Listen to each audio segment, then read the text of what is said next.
Restrictions apply. Because you want to hear bacon and eggs on your outdoor griddle, not the scraping of rust. Introducing the Weber Slate rust-resistant griddle. Stays ready, not rusty, with a carbon steel cooktop, pre-seasoned and ready to cook on right out of the box. The Weber Slate heats evenly edge to edge up to 500 degrees. All you'll hear is the gasp of amazement from friends and family when you serve the food. Cooking with the Weber Slate rust-resistant griddle just sounds delicious and tastes even better.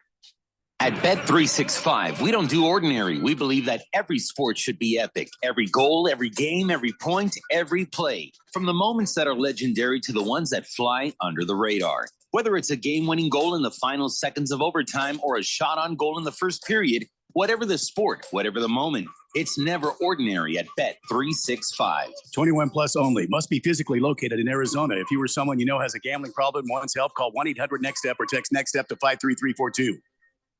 KQFN Tempe. Also transmitting on K25CD Phoenix at 99.3 FM and K240U Fountain Hills at 95.9 FM. Live from the Harmon Solar Studios in Scottsdale. 1580 and 99.3 The Fanatic.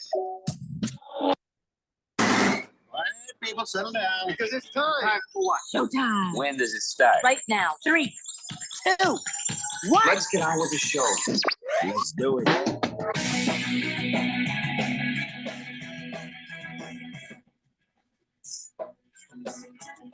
All right, everybody, it's Thursday here on the Daily Blender. I'm your good friend, radio pal, Jeffrey O'Brien, alongside Randy White. Got Keon Rose in the control room, thinking he probably shouldn't be in the control room, thinking he should be sitting in the host chair, thinking he should be running this whole damn thing by himself, thinking he's got ideas about taking over the show. Whoa, where's this coming from? I had a dream last night that he was aggressively trying to kick us off the show. Oh. Well, so I'm doing like your future wife will do, Keon, right now. I'm holding a dream thing against you. My first girlfriend did that. Wow. Many times. Yeah, well, shut your mouth, traitor. So, no, I'm just gonna be a bad day for you, Keon. Sorry. Yeah. Seems like it. I'll be okay. I don't hold dreams against other people. Sometimes you have a dream about somebody and it kind of shakes you up a little bit, but that's really on you to sort out and not hold against them. Because that's what a reasonable human being does, which then removes 50% of the population once you say the word reasonable. So we will be fine, Keon. Don't worry. All you guys are on the text line, 888-368-1580, and we're broadcasting live in the Harmon Solar Studios in Scottsdale. And already the texts are sitting there on the text line, ready to go. Brunswick guy says, okay, so I'm trying to use all of Jeffrey's new words in a sentence. All right. Let me know if this is okay to say to my kids. Sweet monkey meat. Yes. You better clean up your room right now before I kick you in the crap cave. Yeah, I think that's fine. Crap cave. Yeah, it's okay. You know, if you really wanted a little more alliteration, I didn't make up the next one, but if there's somebody short, you're like, I'm going to kick you right in the hobbit hole. That bam. Well, there you go. Yeah. Kind of says the same thing. Kind of. Absolutely. Yeah. So it sounds like so far you're using it correctly, Brunswick guy. Yeah. So well done. Good job. Ah, crap. It's Donnie. Hi, Donnie. Are you shocked? He says, my one and only text today. 2 greatest words in sports. I've got it's 3. over. Going home. My 3 are shut up, Donnie. I don't know what your 2 are. Oh, it's game 7. Clear your schedule for Sunday evening. Yeah, my wife and I will have a very romantic date because there will not be a game 7 that I'll have to watch. So I got some free time on my hand. Thanks, Donnie. Thanks, Timberwolves. Bear Claw says, there was so much Bronny talk yesterday. I'm not saying that, Bear Claw. I'm not saying that. You know what he wants me to say. I'm not saying it. I actually don't know what he wants if you've to say. Listened to the show long enough, you can't get me to say go whatever team or gotcha. Bear whatever direction. I don't have to say anything. I don't have to read any of your texts, to be honest. But I'm nice, and I do 99.5% of the time. But I'm and then you omit certain foul language to our ears anyway. Yeah, man. Yeah, mostly. So no, not gonna do a Bear Claw. I think there was just as much brawny talk as there needed to be. Yeah. You mean the basketball player or the paper towel? Not enough paper towel talk. Let me just tell I you. clearly think there's not enough paper Oh towel my talk going God. around at all. We can send a man to the moon, but you walk over to the paper towel there and you grab one and you tear Yep. off just the corner piece. Yep, That yep, pisses yep. me off. Oh, man.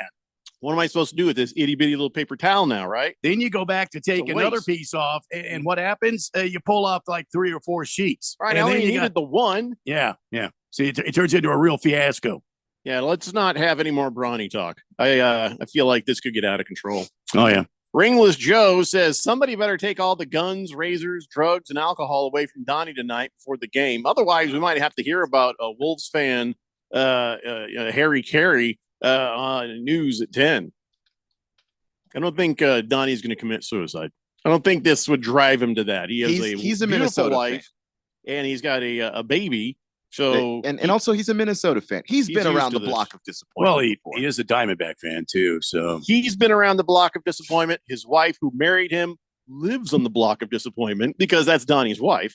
I'm just saying, he and that situation used to disappointment. He'll be just fine. And I'm sure he'll have lots of horrible things to say about it. I've seen how he is when he loses. I've seen how he is when he wins. Both times, insufferable. There's no grace in either direction. 0%. Well, listen, today is a great day, Randy. Today is a giant of a day. Oh, I love Giant Days. What is it, Jeff? Go ahead. Hit me. All right. It is National Barbecue Day. Ooh, there we go. There Do we you know go. when they first started barbecuing? In the 1600s. Dude, since fire. How about 29,000 BC? Okay. They were barbecuing mammoth back in the day. I'm Yeah, not even that's probably kidding. true, That's huh? history. Yeah, Mammoth that's meat true. is grilled in a 4-foot-long cooking pit back in 29,000 BC. Nice. So, but in 1526, so actually, you're about damn spot on. The Spanish explorer was mentioning barbacoa when they were talking about the West Indies. So, Yep.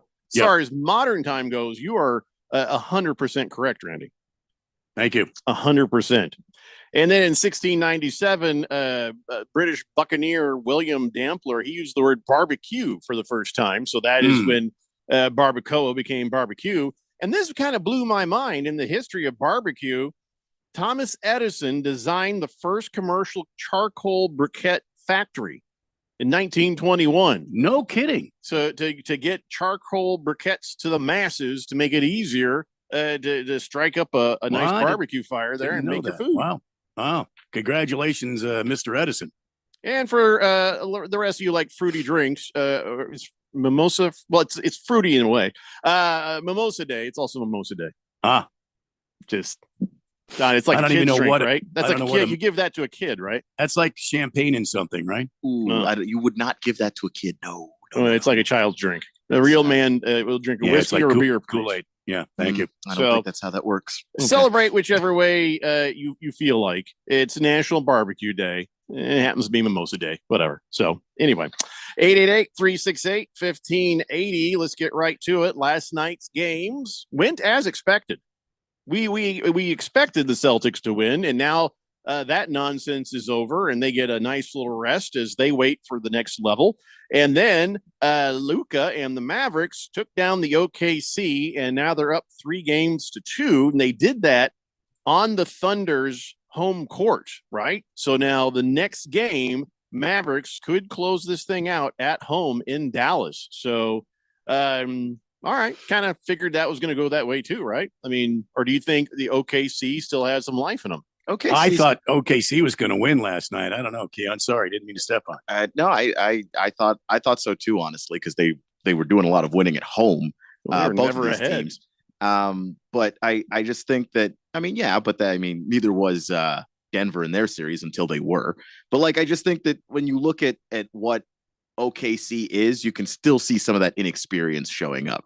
Dallas showed them a lot of things defensively that they clearly didn't anticipate or didn't adjust too well inside of that game. They have made adjustments this series, though, so I'll give them the credit for being able to answer. It's a weird series because you're watching the Thunder kind of grow up in front of your face. they're learning, but it might be a beat too late with this team because you know what Luka did last night, his 31-point triple double. He just took over the basketball game. In fact, I thought OKC played great defense on the Mavs. Like nobody else really got crazy. Kyrie was a non-factor in the game. It just, if you can't stop Luka from filling the entire stat sheet, he's killing you in a number of different ways beyond just scoring. Well, I mean, when he throws like a 3/4 court alley-oop and it's perfectly placed and his guy could get it and just slam it home. I mean, that's that you're in European trouble, luck, right? That's the European luck that he and Joker have. They both have that weird sort of, how the hell did that happen? It's a quarterback Luka. I mean, like those guys, it's not luck. I mean, those guys are accurate passers. Oh yeah. And it's more of a thing you see in Europe where they use the entire length of the floor to get behind people. But there are American players that I think do it well as also. So I don't want to make it seem like it's just a European thing, but like Luka was manipulating the whole game, and that's the kind of game that you're horrified to see if you're a Thunder fan or any of those players, is the game where he's out there on the floor manipulating the other 9 guys that are out there. That like I don't know what you're supposed to do when he's playing like that. Honestly. He's such a manipulator. He's a control freak. He is a control freak. Big George says barbecue mammoth meat in 2300 BC. No, 29,000 BC. 29,000. Look, it's on my in my info sheet right there. Don't you see that? All the numbers right there. 29,000. 29,000 BC. It's blurry. Just trust me. He says, yeah, don't they still serve some mammoth meat at Filberto's? No, I think you have mammoth and feral cat meat. I think you have that right. Two different things there. Mammoth, Big George, a prehistoric elephant. Right. Feral cat. That's more of the feral cat is like O'Reilly. That's how the cat sounds whenever it meows. No, that's Pharrell. That's Steve. Meow. Steve. I believe that's Pharrell. I don't think I got that's 5-1 odds. I'm gonna get this mouse. Yeah. No. That I said feral, not Pharrell. Have another Newport King. Is he even still on the radio? I don't know. If he is, it's somewhere grinding like nails on a chalkboard. If nobody knows Scott Farrell, then you have no idea what the hell that was. So enjoy life. Bruno Baller says mimosa typically consists of orange juice and champagne, usually served at brunch. Exactly. You can give that to the kids. A little juice box. They'll be fun. The champagne part of that really means you can't give that to kids. What are you talking about? Nobody ever got drunk off of champagne. Nap time has never been better. Tell me about it. Ringless Joe says, gonna get to see the Lions play here in Arizona. Sorry, Randy, but the Lions are gonna get the W on that one. Well, we'll see. Bat Flipper says, once SGA learns to play with his team, the Thunder are gonna be good. What do you mean? Once he learns how to play with his team? That's Shea Gilligan Alexander. Exactly. Yeah. I thought it was Steve Gilligan Alexander. No. I mean, I don't know how much more he could play with the team. He's the guy that they asked to take over games at the end. So he's the bucket getter. Guy had 8 assists, man. Like, it's not like he wasn't moving the basketball or finding other players. No, I think he's doing a fine job. It's just like there are shots that need to be knocked down. There's also like, some players that haven't really shown up in this series. Like Josh Giddey, I am confused sometimes by what it is that he does out there. Like, why are you? I think he's the accountant there. Maybe could be. Maybe. Yeah. Does he? You check over by the bench if there's a 10 key right there. Yeah. He's just on the floor being Australian, and that's it. I don't. Like, what are you doing? Do they still use 10 keys? Do they still use like a calculator? Or is it all computer now? I'm sure it's all computer now. Beep boop beep beep boop boop boop. Is that the sound of the accountant now? Not. I'm sure somebody does, but since he's pretty young, I'm gonna assume he's a computer guy. Does he carry for him, a knife? It's just on his phone. That's the sound of him doing math. Just doing it on his. Yeah. Or click, click, click on his iPad. Click. What does he have? A Blueberry? What is the click, click, click? Oh, the sound effect. The sound on. Yeah. Oh, you turn that off. I find that annoying. I do too. It's like I don't know, like rat nails. Something's scurrying. Something's scurrying. So there's only one game of the day, and that's at 5:30. The Denver Nuggets getting their final win against some unknown team, I believe, from Canada. So the Minnesota Timberwolves are at home, and they are favored 2.5 on the spread in their favor, and the money line is minus 130 on Minnesota, plus 110 on Denver. Wow, you really think home has meant anything in this series? Really? I mean, I because think that's the only reason I understand that Minnesota could be favored in any way after what happened the other night. Well, yeah, and of course it wasn't like a blowout. In fact, I don't think that the Nuggets have really taken apart the Timberwolves. I think the only thing that's humiliating is that you led the series 2-0, and then you've been choking ever since. Other than that, no, I don't think that that necessarily takes away the home court advantage. I do think it matters, but does it matter enough? Because if Jokic is going to go out there and just push Rudy Gobert around for 4 more quarters of basketball, then no, it does not. CK wants to know, is Giddey the one that went full Diddy with a minor? Allegedly. Yes. Did they allegedly or like for legitimately? Well, he was excused of the charges, but the texts are out there and it's pretty weird. Well, then how did he get excused? The justice system is weird in this country. I don't know why. Got to get that island. Got to get that island. Yep. I don't know. Don't ask me why. I have the same questions you do. According to Keon, Giddey did go full Diddy, and I guess now he's a free man. And then and I don't know, something about, since he's from Australia, like the age of consent's difference. It's just like, I don't care. I do not care. Send that hairless Timothy Chalamet looking ding dong home. Get him out of the country. We don't need him here. We've got one Timothy. I don't think we need two. There's enough. Yes. Silver Pop says, good afternoon, gentlemen. I caught the Thunder Mavs game last night. Man, that was a tough watch. Not a fan of either team, but Giddey, to me, seems like the Eubanks equivalent from Phoenix Suns. That's what he's out there for. Except that Eubanks is at least tall. Like, he grabs rebounds every once in a while. And Josh Giddey's just out there. Good day, mate. Like, I don't know, like just saying things in Australian accents to people, because it's certainly not playing basketball at a high level. I find that helpful. I mean, I wouldn't mind having like somebody with an accent hanging around, classing up the joint. I mean, not like the Australian accents classing anything up. Yeah, it's certainly not. I'm just saying, we should probably we need like a British intern. Can we get a British intern? Maybe. I feel like we should have a British intern. Are we allowed to? Is legal let us have that ever since that last incident you had with the last intern? No. Then no. And it wasn't anything sexual or dirty. We just it was an incident. Yeah, I mean, listen, we're insured, so we can't talk about this. Anyway, so back to the Nuggets and the Timberwolves. The injuries will heal. Well, it's more about the PTSD. So some pranks go too far. Yeah. Let's look at Jamal Murray. Is he playing? He's listed as a game time decision. Is he going to be good for this? I think he will be. I haven't heard anything about him not playing, but he's been playing through the injury to his calf injury. But I think he's going to play. I think he's questionable, which is in that range of they'll probably play him. What about Mike Conley? The beardy guy. Conley is interesting because if I were him, I would not play. He's 37 years old, and that's a strained Achilles. That is, we've seen that go when people have pushed it instead of letting it recover. And if it were to happen to him, his career would essentially be over.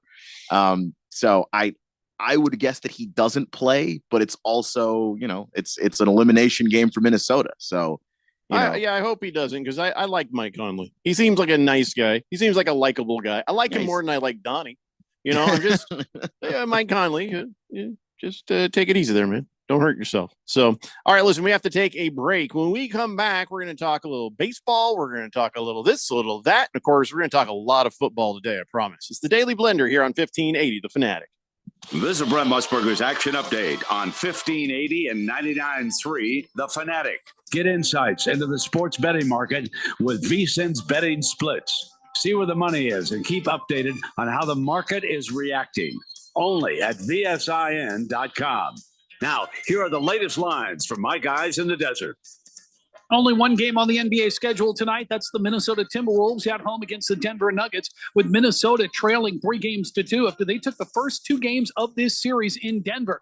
They are a 2-point home favorite tonight, minus 114 against the spread. The Nuggets getting 2 points, minus 106. On the money line, Denver plus 112, Minnesota minus 132. The over-under is at 205. Major League Baseball, the Diamondbacks return to action on Friday, hosting the Detroit Tigers in a 3-game series. Arizona sending Ryan Nelson to the mound at 2-2. Tarek Skubal will go for the Tigers. He is 5-0.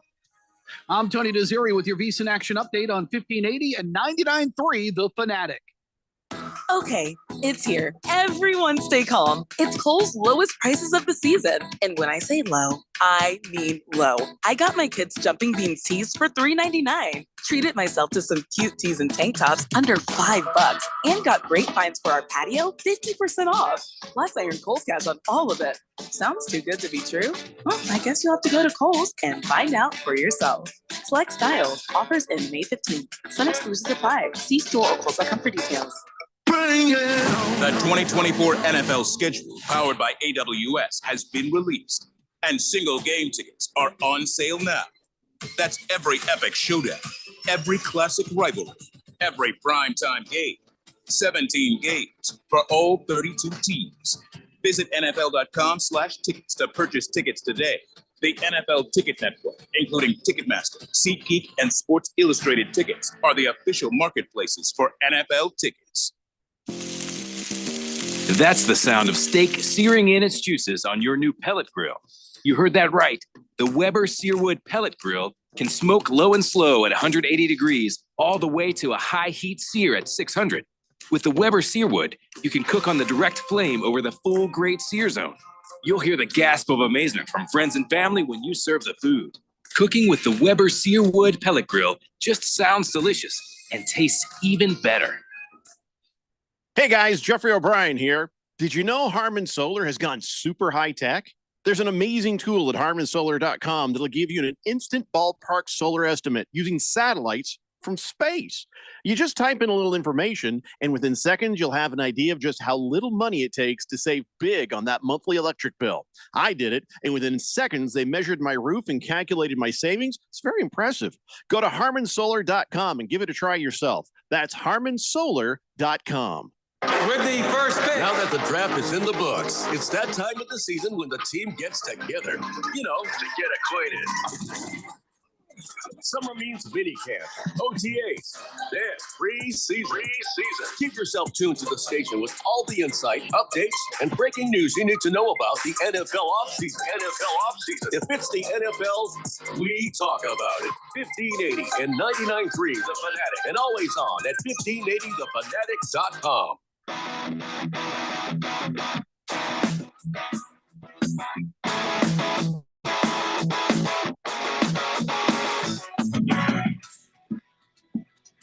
Dave Blender here on 1580 The Fanatic. Ringless Joe says if the Wolves lose this series, it's 100% on Rudy Gobert. Well, let me tell you something right now. I'll send that man a fruit basket. I'll send it right away. Just a fruit basket? Yeah. I mean, What else would you send him? I think you would send him like a cheese board. I mean, he's from France. They love the cheese there, the wine and cheese and grapes. I don't know. He definitely loves a lot of Send wine. him a cheese board, man. Everybody sends cheese boards. I'll send him a fruit basket. Listen. I mean, you change do what things you up. want, but I'll probably send him a cheese board. Well, then You then send the cheese board. I'll send Right. the gift basket. Your gift will combine to be a great gift because the French like the fruit and the cheese. Mm-hmm. Yeah, he's going to be thrilled with this. This is going to be great. And he'll forget that he was getting beaten up for 4 straight games. Mm-hmm. Mm-hmm. And then Right away. we will help build up his immune system to keep him from getting and spreading around COVID again. All of this works together, Randy. There it is. There it is. You got to be thinking. Like That's me. why you're the visionary on this show. That's what I'm saying. Anyway, so all right, the game is on the ESPN later on, and I guess that whole thing with TNT losing the basketball Well, Chuck couldn't keep his mouth shut during the broadcasts. He keeps making little comments about, well, I guess we're not going to do this anymore. Stuff like that. It's like you have another year left, Chuck. You have another year left at TNT, but it's on his mind right now. You can understand that. I just still hope maybe they can figure out a way to get that crew over to NBC. I mean, it's just not the same. Of course, TNT don't care. They're probably a little butthurt about losing the whole contract and all that to NBC. Yeah, it's basically kept that network, in conversation in mind, basically, outside of the NCAA tournament, which is more on CBS than it is TNT. Right. This is their only other big sports product. Losing that is huge. They're like, well, I guess we're going back to being Law and Order all day, every day. Boom, boom. Anyway, hey, the PGA Championship is happening right now. Yes, it is. And we got updates twice an hour here on 1580 The Fanatic, letting you know what is happening. But I will let you know right now, Xander Schauffele, he's killing it. He's 9 under par as we speak, and he's in first place. And Tony Finau, he's 6 under par, so he's 3 behind old Xander. So is Sahith Theegala. Theegala, yeah, he usually does close. Really well when he's out here at the Phoenix Open. So that's how I got to know his name. Rory McIlroy, he's 5 under and tied for 4th with Robert McIntyre. And then after that, who gives a damn? How'd Tiger do? That's what everybody's gonna. Well, how'd Tiger do? I think he just bad got over. I think he just snuck in at like even or 1 over, something. He's like that. down there tied for 86 with many people +1. He's 1 over par. He shot a 72. He did not start well, from what I understand, and then he got it together enough that he wasn't completely out of it by the time it was all said and done. Well, I think that's his reality. So I think we have to stop asking how'd Tiger do and just wait to be pleasantly surprised. Well, who am I thinking of? Rory. Yeah. Rory McIlroy. His last major win was a decade ago. It was on this course at the U.S. Open. That's the last time he won a major event. And is he the one going through the divorce all of a sudden? I saw one of these guys. Who was it? It was Rory McIlroy, or was it? I don't think it's Rory. Some other guy. So one of these guys they just announced. They're getting divorced. And everybody's like, oh my god. I don't think it's Rory. Haven't heard of that. It is Rory. Oh, it is really? Right. Yeah. Oh my god. Sorry, I was right. As of like either yesterday, day before, something like that. Oh, no kidding. Yeah. Oh, that's rough. And she probably didn't like the way that he didn't go to the Live Tour and make billions, or B didn't like the way he handled that caddy. You know what I'm talking about. You know what I'm talking about. I mean, with the Live Tour, I can't imagine that that's the reason. They live in a $22 million house. They're doing all right. Now they both live in $10 million houses. That's what happens when you get divorced, because 50-50 split. I mean, I think Rory will be fine when at the end of this whole even after proceedings. Yeah, he's doing all right. Can I tell you? I have my mind. I have got my eye on a $20 million house in Gilbert. There's a $20 million house on the market in Gilbert, and this house, it's kind of odd. It's eclectic. It's different. It's got a full-on electric race, go-kart track, and they have like 6 cars. So you could come over, Randy. We could just race all around the property. Nice, nice. And then it has a shooting range underground. And nice, yeah. Has a spray tanning bed. It has all sorts of just stuff. There's so much stuff. They've got a giant man cave. It's like bigger than Dan Patrick's ever was. Oh, there and you go. They got a thing where there's 4 chairs for virtual reality computer gaming, where you put the thing on and you're like in a cockpit of a thing. Okay. 4 of them. Pool table, child's play. They got a big golf thing. The computer golf thing where you go. And you hit the ball. Yeah, there's so much damn stuff. A $20 million house in Gilbert. If I win the lottery, I'm picking that sweetie up. That's mine. Man, if I win the lottery, I'm still going to buy land somewhere. Well, yeah, sure. I'll be like a phantom. I'll be gone. Just a former thought. But you have what used to be. You have to come over if I win. You have to come over. Yeah. And you can come over too, Keon. Just don't tell anybody where we are. And I mean, Yeah, absolutely. Yeah. it's not hard on Zillow to find the $20 million house, but now I'm thinking, Randy, maybe I better buy some land and build this where nobody knows where it's at. There it is. There But it is. here's what I'll do. I'll buy the $20 million house in Gilbert that has the stuff, and we'll just play and then at the same time, we'll be building out Somewhere in the else. forest somewhere, Yeah, the there it is. same thing. There it is. So There it then- is. Yeah. When we're done here, we just sell this thing for Yeah. $83 and go up to the real one. Move along. Yeah. Yeah, you gotta know how to cut your losses when you're very, very rich. Yeah.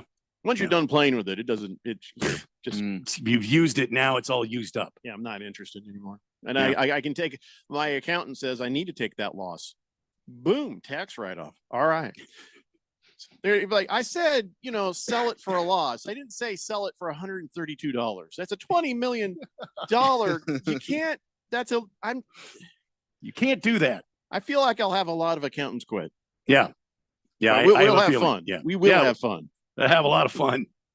So Bat Flipper says, here's what you got to do to make Rudy Gobert feel send him a Joker jersey, little one for his newborn. No. Oh, man. No. Because then he'll know who his daddy is. Actually, No. I think that's Joker not is going to Gobert's make him daddy. feel better. that's really not my final objective I here. feel like a charcuterie board is a much better idea. fruit. Because then you're like, Well, oh, you put the yeah. fruit on the charcuterie. You get he the looks like he could have a little scurvy. You got to just take care of your well, you body. got orange Yeah. slice. You can put a lot of Mhm. orange on there. A lot of Yeah, oranges. yeah. Yeah. Melon. You get a big charcuterie board. You're not one of them small things. You know what I'm saying? You get a big long one and you send that to them. So Bruno Baller says, what course is the PGA being played at? Big one. Valhalla. It's, yeah, it's right Valhalla in Louisville, Kentucky. My daughter and her husband and son live across the river in Floyd's Knobs, Indiana. No jokes out there. there. No. It's a par 71 and it's 7,609 yards. And the last guy that won this was Brooks Koepka. So Yep. there you go. That should be all the information you need, Bruno Baller. And Big George says, Randy, Yes. will you be signing up for Venu Sports? What the hell's Venu Sports? Hell is that? He says it's a joint sports streamer between Fox, Disney, and Warner Brothers.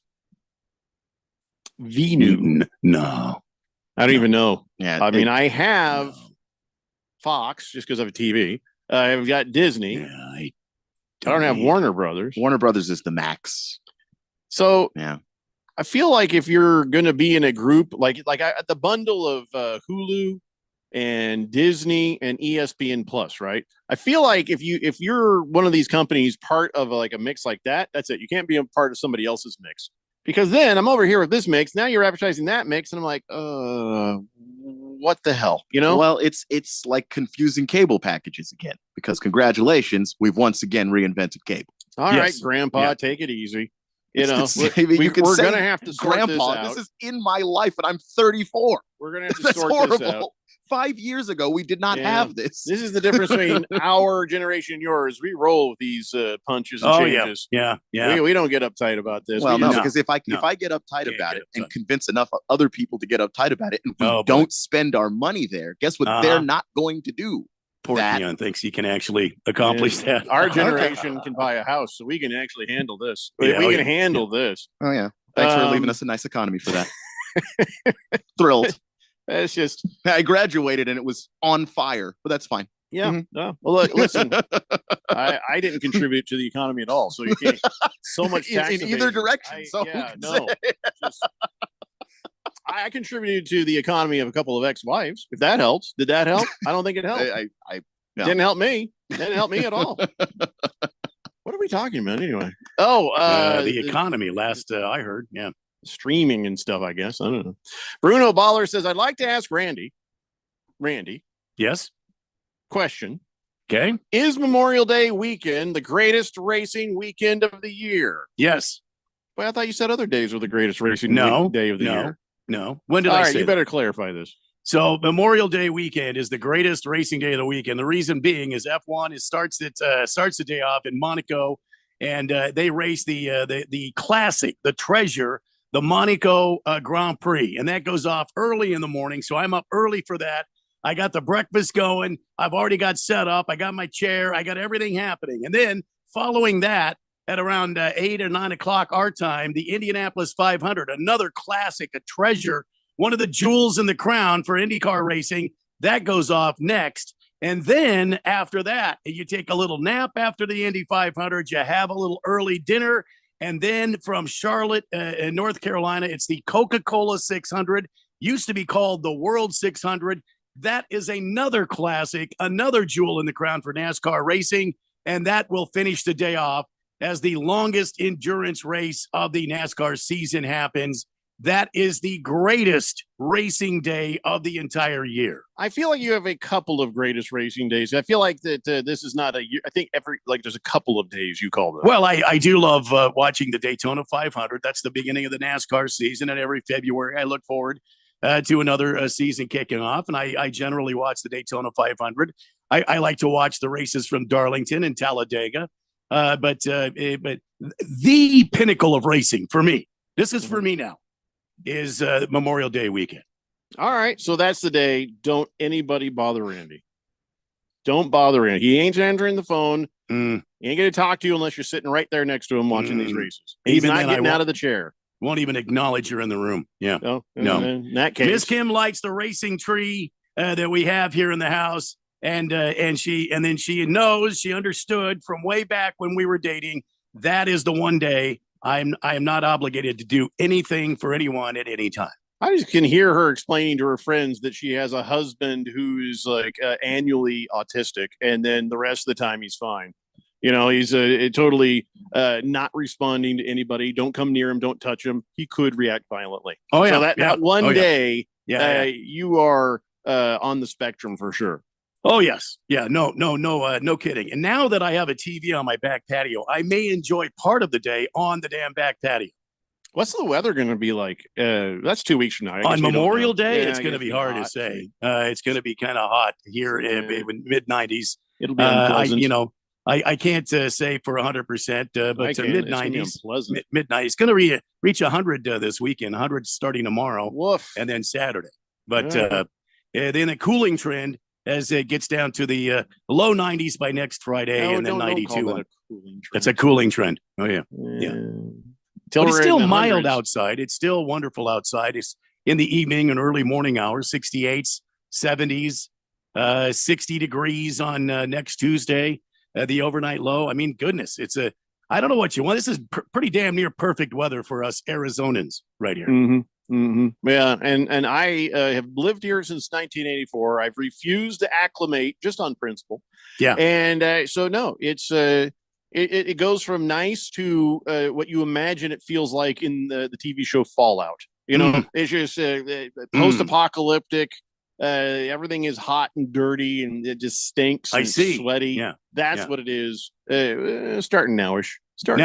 Here's the problem. Next weekend in Indianapolis, in Speedway, Indiana, which is where the track is actually located, 83 and partly cloudy is what it says on Saturday. They have rain on Friday. They've got rain on Wednesday.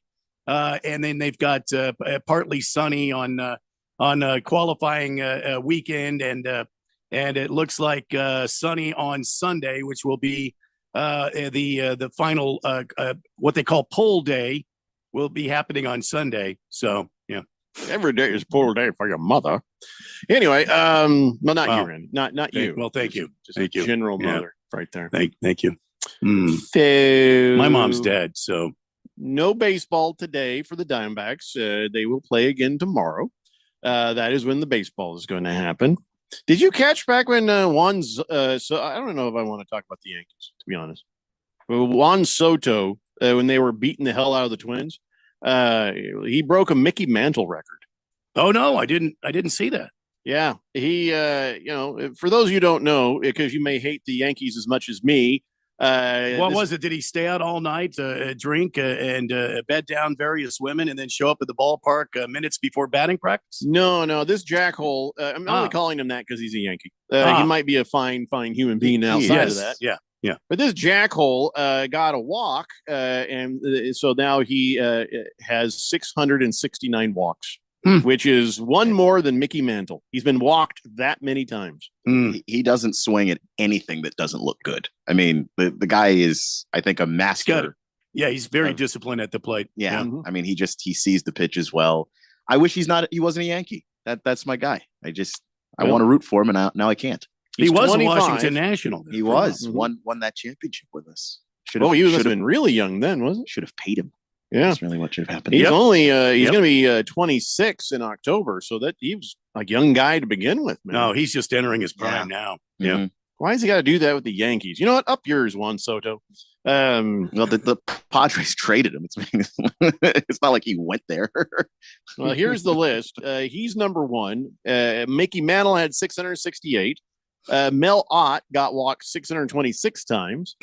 Eddie Yost, 620.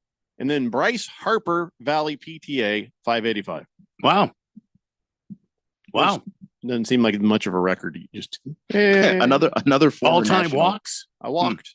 Yeah. Well, yeah, it is because it means that one of two things happened. Either you're really good at knowing when a pitch is something that you shouldn't even swing at, or the guys are scared of you. Yeah, you're such a prolific hitter. They want to pitch around you. They'd rather walk you than have you even swing at the ball. Well, which is it for Juan Soto? Are they pitching like I think it's a little of both, Jeffrey. He's just smart. He's very, very disciplined at the plate. He rarely swings at bad pitches. And when he does get a hold of a pitch, it usually flies a long, long way. And he also doesn't hurt the team by trying to hit home runs every time. It just happens for him. He's a team member because he'll try to hit what we call gap to gap. He tries to hit it in the gap, singles, doubles, triples, that sort of thing to drive in runs. And that's why he's such a dangerous pitcher. You get people on base in front of him, and he's going to be looking to drive the ball in the gap somewhere and drive in some runs. That's why a lot of times people will pitch around him. I didn't mean to step on you there, Randy, but like even before they banned the shift, Juan Soto was having a nice time out there because you'd shift one way and Juan would just hit it the other way. Oh yeah. Yeah. I mean, like, and for at his age when he was doing it, I mean, that's incredible because a lot of guys older than him can't do that. Fifth letter says, wait, Washington sports teams win championships? Yeah. They sneak one in every now and then. Few of them. Yeah. 2019, 2018, Caps won the Stanley. Randy and I can't say anything about that. So we're just going to leave it with that. Yep. Let's take a break. We'll come back. More of the Daily Blender after this here on 1580 The Fanatic. Westwood One Sports presents this special report on the 106th PGA Championship, sponsored by Prevagen. Prevagen is the most recommended memory support brand by pharmacists. Xander Schauffele isn't getting too excited yet. He just tied his own major championship record with a 62. He started the U.S. Open with a 62 last year and tied for 10th. But Schauffele is 9 under and 3 shots clear of the field. Tony Finau and Sahith Theegala at 6 under. Rory McIlroy coming off a win at Quail Hollow, shooting 5 under today. McIlroy is 4 back. Robert McIntyre from Scotland hoping to turn Valhalla into Bob's World. He is 5 under as well. Colin Morikawa 4 under after 3 straight birdies at 12, 13, and 14. A tough stretch on the course. And the 2020 PGA champion is now 5 back. Scotty Scheffler coming off 4 wins in his last 5 starts, 3 under through 12. I'm Ted Emmerich, Westwood One Sports. Barbara is a real Prevagen user, and this is her story. I'm Barbara, and I'm from St. Joseph, Michigan. I'm a retired school librarian. I'm also a library board trustee, a mother of 2, and a grandmother of 2. I like to be healthy. I exercise a lot. I eat in a very healthy manner. I was working full-time, taking care of an ailing husband full-time. In short, I had an awful lot on my plate. Basically, I thought that my memory wasn't as good as it had been. I needed all the help I could get. I saw the commercials for Prevagen. I started taking it, and it helped. I noticed my memory was better. There was definite improvement. I take a supplement for my heart. Why not one for my brain? I've been taking Prevagen for a little over 5 years. Prevagen is available in stores everywhere without a prescription, based on a clinical study of subgroups of individuals who are cognitively normal or mildly impaired. This product is not intended to diagnose, treat, cure, or prevent any disease. Testimonialist was compensated for their time. Okay, it's here. Everyone stay calm. It's Kohl's lowest prices of the season. And when I say low, I mean low. I got my kids jumping beans tees for $3.99. Treated myself to some cute tees and tank tops under $5 and got great finds for our patio 50% off. Plus, I earned Kohl's cash on all of it. Sounds too good to be true? Well, I guess you'll have to go to Kohl's and find out for yourself. Select styles. Offers in May 15th. Some exclusions apply. See store or Kohl's.com for details. The 2024 NFL schedule, powered by AWS, has been released, and single game tickets are on sale now. That's every epic showdown, every classic rivalry, every primetime game. 17 games for all 32 teams. Visit NFL.com/tickets to purchase tickets today. The NFL Ticket Network, including Ticketmaster, SeatGeek, and Sports Illustrated Tickets, are the official marketplaces for NFL tickets. This is Brian Musburger. Don't miss Betting Across America, Saturdays at 11 a.m. right here on Arizona Sports Betting Station, 1580 and 99.3, The Fanatic.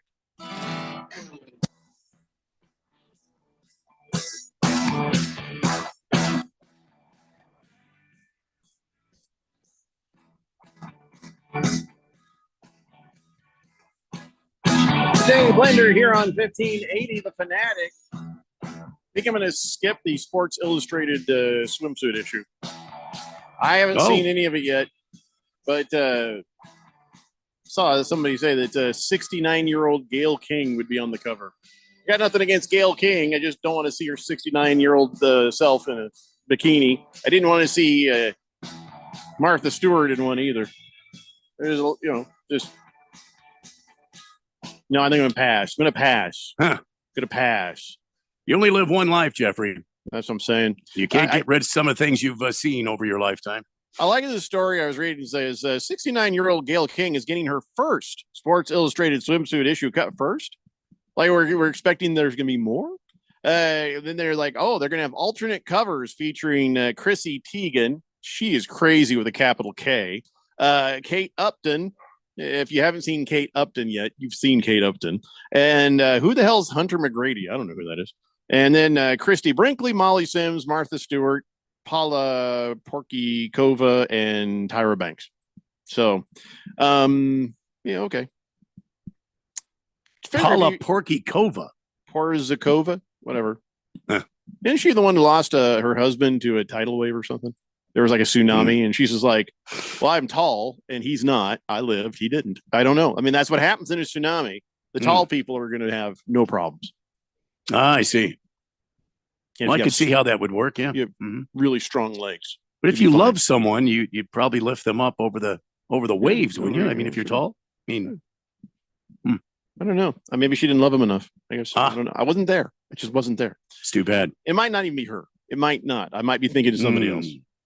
Bruno Baller says, hey, we actually had a little bit of rain over here on the west side this morning. Yeah, we did. We had a right little now, smattering. That's like, oh, cool. Good for you, Bruno Baller. When it's 110 and you tell me that and you get rain and I don't, I'm mad. It's like, God dang it. What do we got to do over here? There's a chance for us to cool off and we missed it. Yeah. So, Keon, are you starting to understand some of these things a little bit better than you used to? Yeah. Like before, you're like, what are these guys talking about? Now you're just like, I had a friend that she lives in Florida, and she was complaining to me that it was 91 degrees. And I was like, oh, we wish it would stay 91 degrees. See, but that's a different though. That's that humidity too. Oh yeah. Muggy. Yeah. Humidity. I guess there's a big storm going through Texas right now. So I imagine the rest of the South is probably getting a little something going on there. So enjoy the dry weather, I guess, for as long as we can, and whatever. Fifth letter says Kate Jenner is on page 29 of that new edition.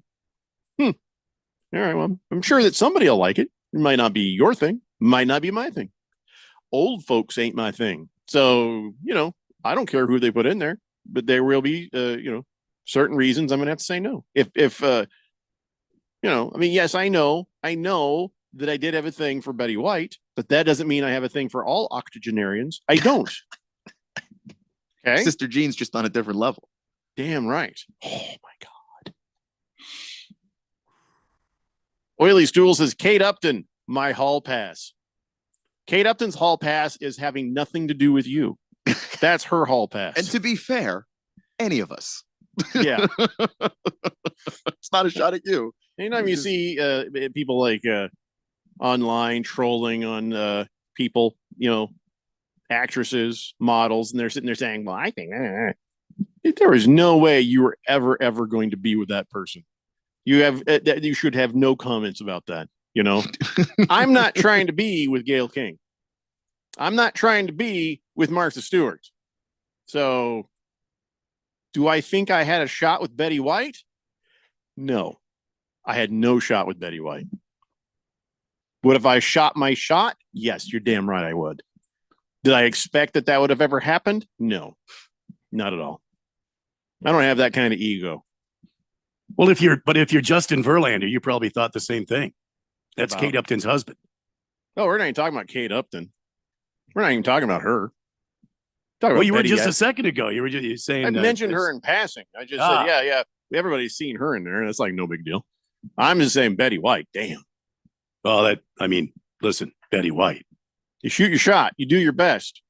Do what you got to do. And that's it. But outside of that, you don't have to be mean. You don't have to be mean.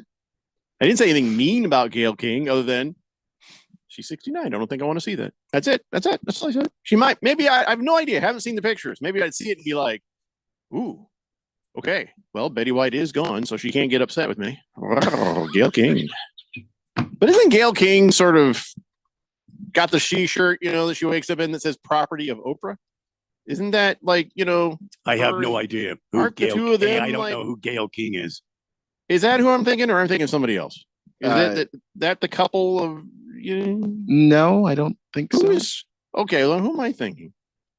Oprah, because I don't know these people. Oprah had a pal, and people think, well, okay, that's why she's not with Stedman. Gayle King is she is a TV personality, right? Isn't it? But Oprah's like best friend. Well, she might be Oprah's best friend. I don't know. All I know is she was married until 1993 to a man by the name of William Bumpus. Bumpus? Bumpus. That is an awesome name. Who wants to be Gayle King? I want to be Gayle Bumpus. That's awesome. Son's name is Kirby Bumpus. Her and Oprah became friends about, 1993? I don't see anything on here about her and Oprah. I don't... Then who am I thinking? I don't know. Hurry Harry says, nope, I believe you're correct, Jeffrey. Okay. He says the reason Gayle is where she is today is because of Oprah being her pal. We've left the realm of things I know how to talk about. I think we all have. Yeah, I was just like, we've gone deeper into this conversation than I imagined we would get. Yeah. And we have wandered into an area that none of us know where to be. Yeah, I'm thoroughly lost. Let's go back to talking about something we do know about. Please, thank you. Could be a travesty. We might have to appeal this finding, but a man named Martin Quintana has been trying to open a taco place in a strip mall in Fort Wayne, and he ran into some red tape because of a contract that limits the type of restaurants that are allowed in that mall. And it says you can only open a place that sells made-to-order or Subway-style sandwiches. So he sued, saying, hey, tacos and burritos are sandwiches. The contract was designed to keep big fast food chains from being able to move in. That was the deal. I'm sorry. Taco is not a sandwich. Burrito is not a sandwich. Sandwich is a sandwich. Taco is something special, something better, something worthier than anything we're talking about. Magical. But his case has been making its way through the legal system, and a Superior Court judge on Monday said, yes, they are technically sandwiches. Okay. Here's the thing.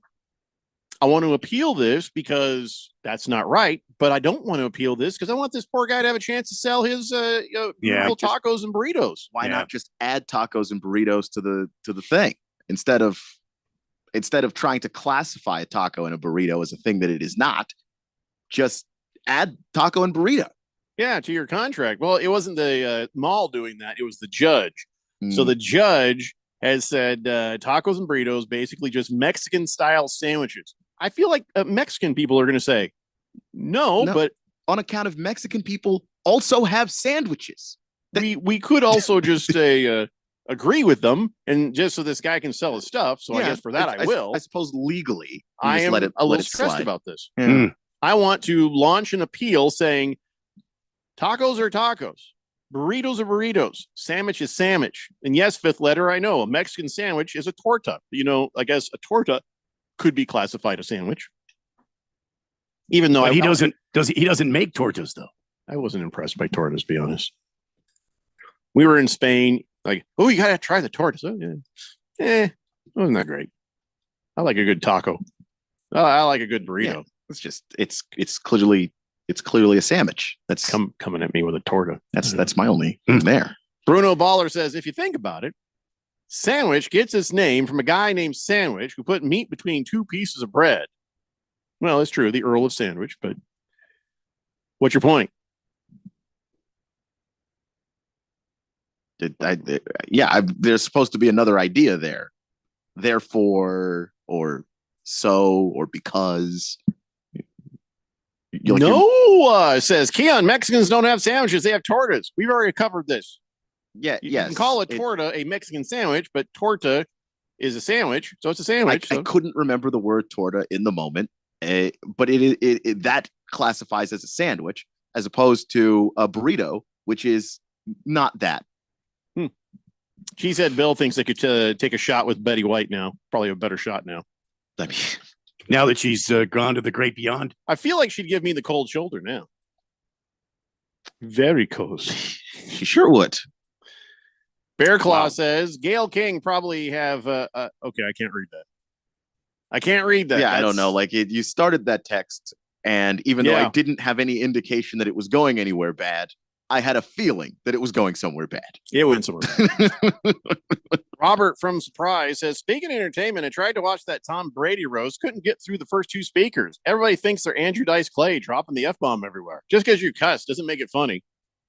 Well, Robert from Surprise, they did not do a Disney version of that roast. And if you'd have hung in there a little bit, maybe you would have even thought the funniest of the people wasn't funny because I guess words bother you. So that's cool. I mean, if you don't like to hear bad words, then yes, you're definitely in the wrong place. Definitely in the wrong place there.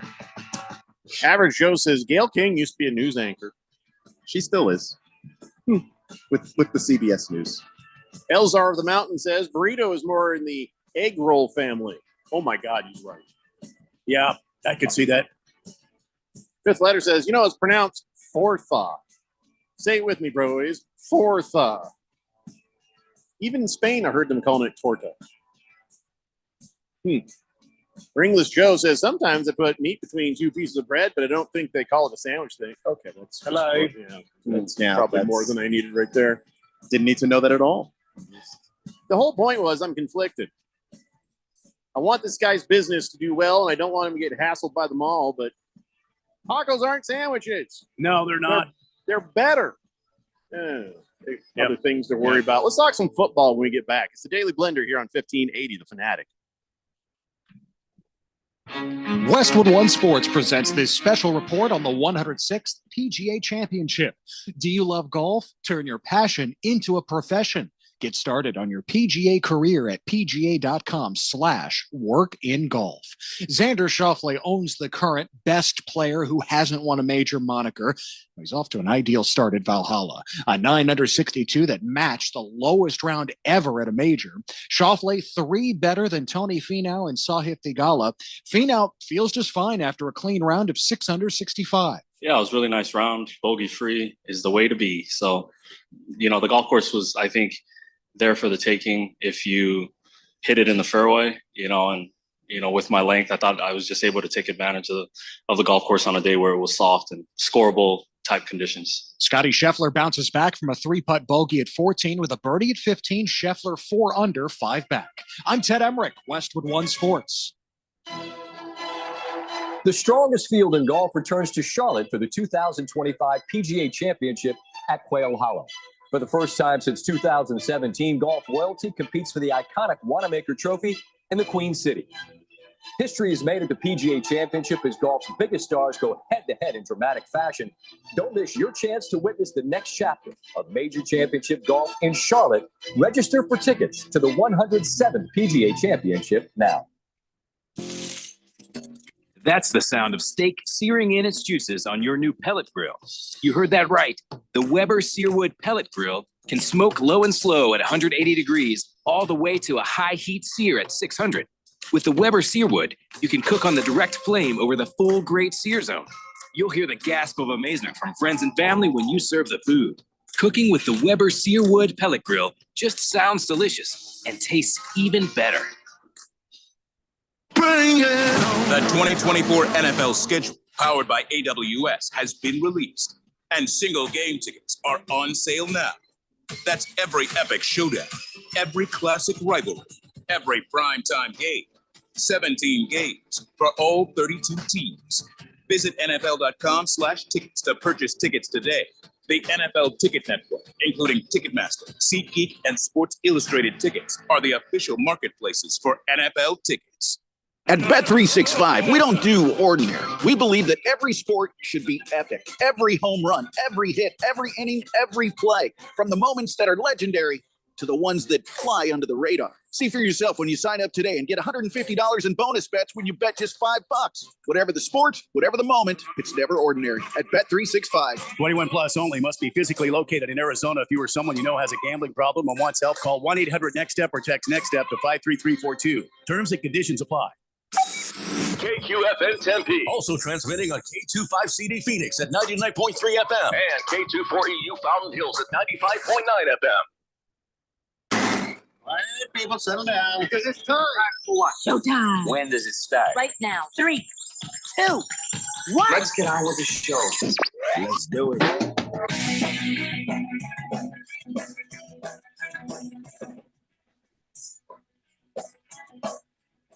All right, everybody, it's 4 o'clock here on the Daily Blender. Your good friend, your radio pal, Jeffrey O'Brien, alongside Randy White. Got Keon Rose in the control room, and you guys are on the Fanatic text line, 888-368-1580, as we broadcast live in the Harmon Solar Studios in Scottsdale. And the cicadas, they come and gone? Because we don't get the cicadas here, really, do we? Has anybody heard any cicadas? That's already over, right? Not lately. I haven't heard any lately. Yeah. My sister, she sent me a video, and she's like, "Can you believe that this is like?" She said, "This was earlier. That she had the first cicada of the season just walked itself right into my fire pit. 13 years underground. Looked at the world and was like, nope, and just walked. I mean, I don't blame it. I don't blame it, but I didn't know if anybody else was still hearing the cicadas. And you used to get the cicadas back when you were back in the South, right, Ken? Yeah, all the time. How do you get them all the time when they only come out every 13 years? I don't know. Or is it they don't all come out at the same 13 years? So maybe that's it, because like we had them all the time. It was very frequent. You get used to it? I think you get used to it. You do, because it's a loud sound, but it's pretty constant. You figure out to tune it out after a little bit. Do we need cicadas? Do they serve any actual purpose? I can't think of what that would be, but also they're not the worst insect, so I don't complain about them. We should grab some, genetically alter them to where instead of making that noise, they don't make any noise. You know, debark the cicadas. Wouldn't it be debuzz? Whatever. Same thing. Declaw, debark. Just get rid of that noise. But is that noise? Pretty sure it'd be debuzz. Is that a mating noise?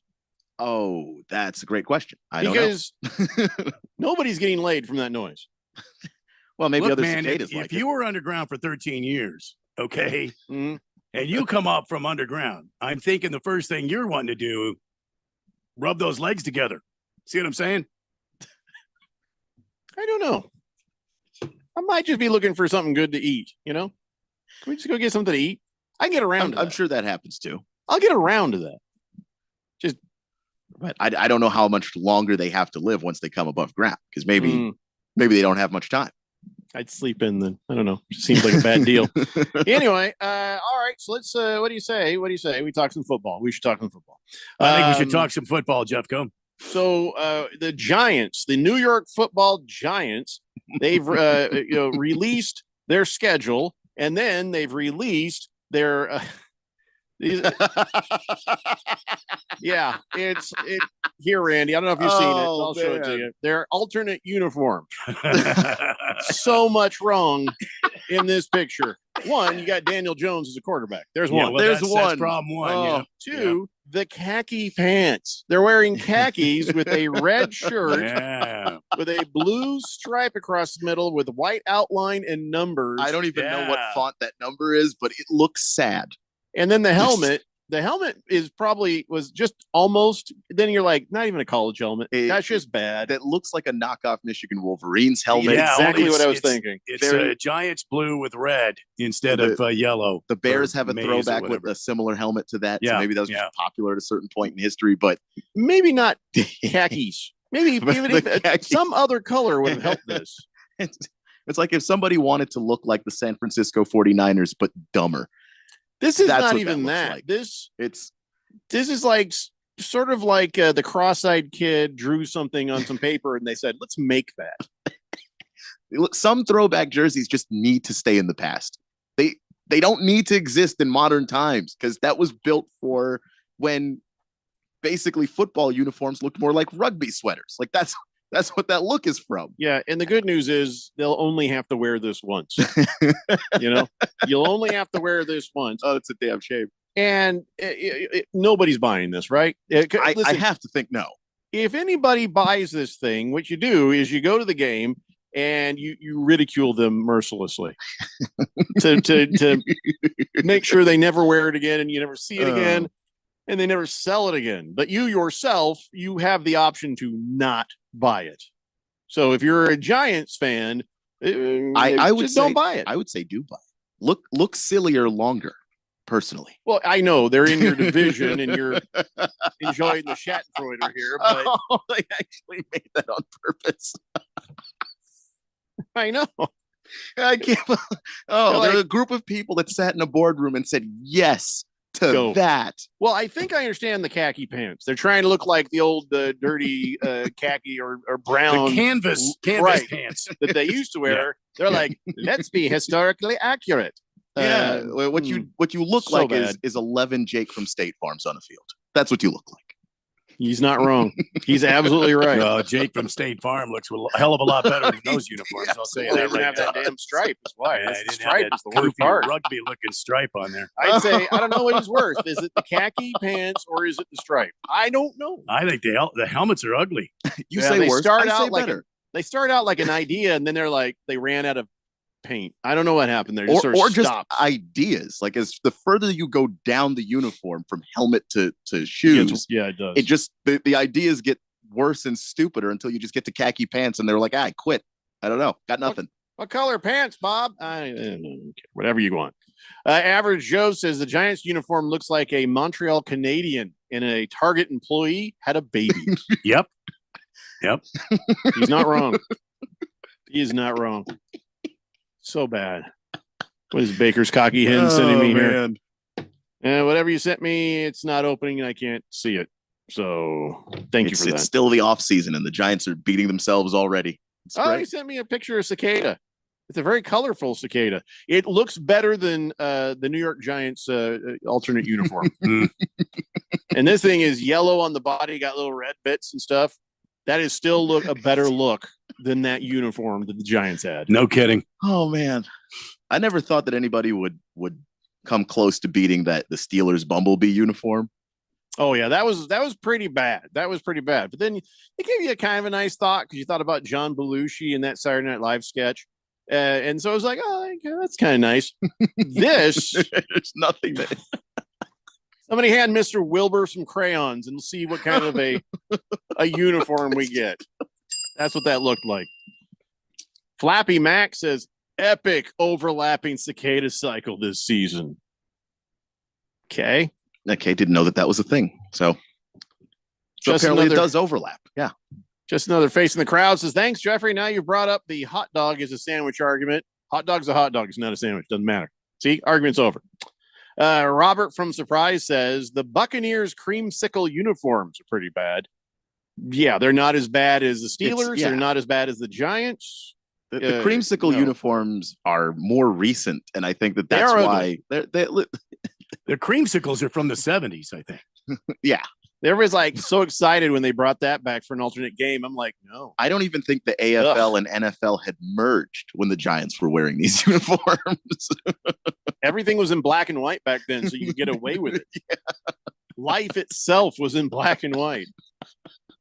If they knew what that was going to look like, they wouldn't have made that. They're like, we could have had color cameras way earlier, but did you see the Giants uniforms? Let's wait. It's like the Truman Show all over again. The Tom says, talk about ugly throwbacks. Look at the Packers from way back with the brown helmet. Oh, yeah. He says, also yesterday, when you say paraphrase, oops, had me hurting from laughter.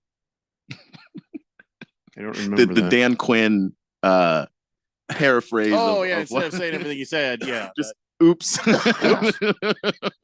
Whoops. Glad you like it, Tom.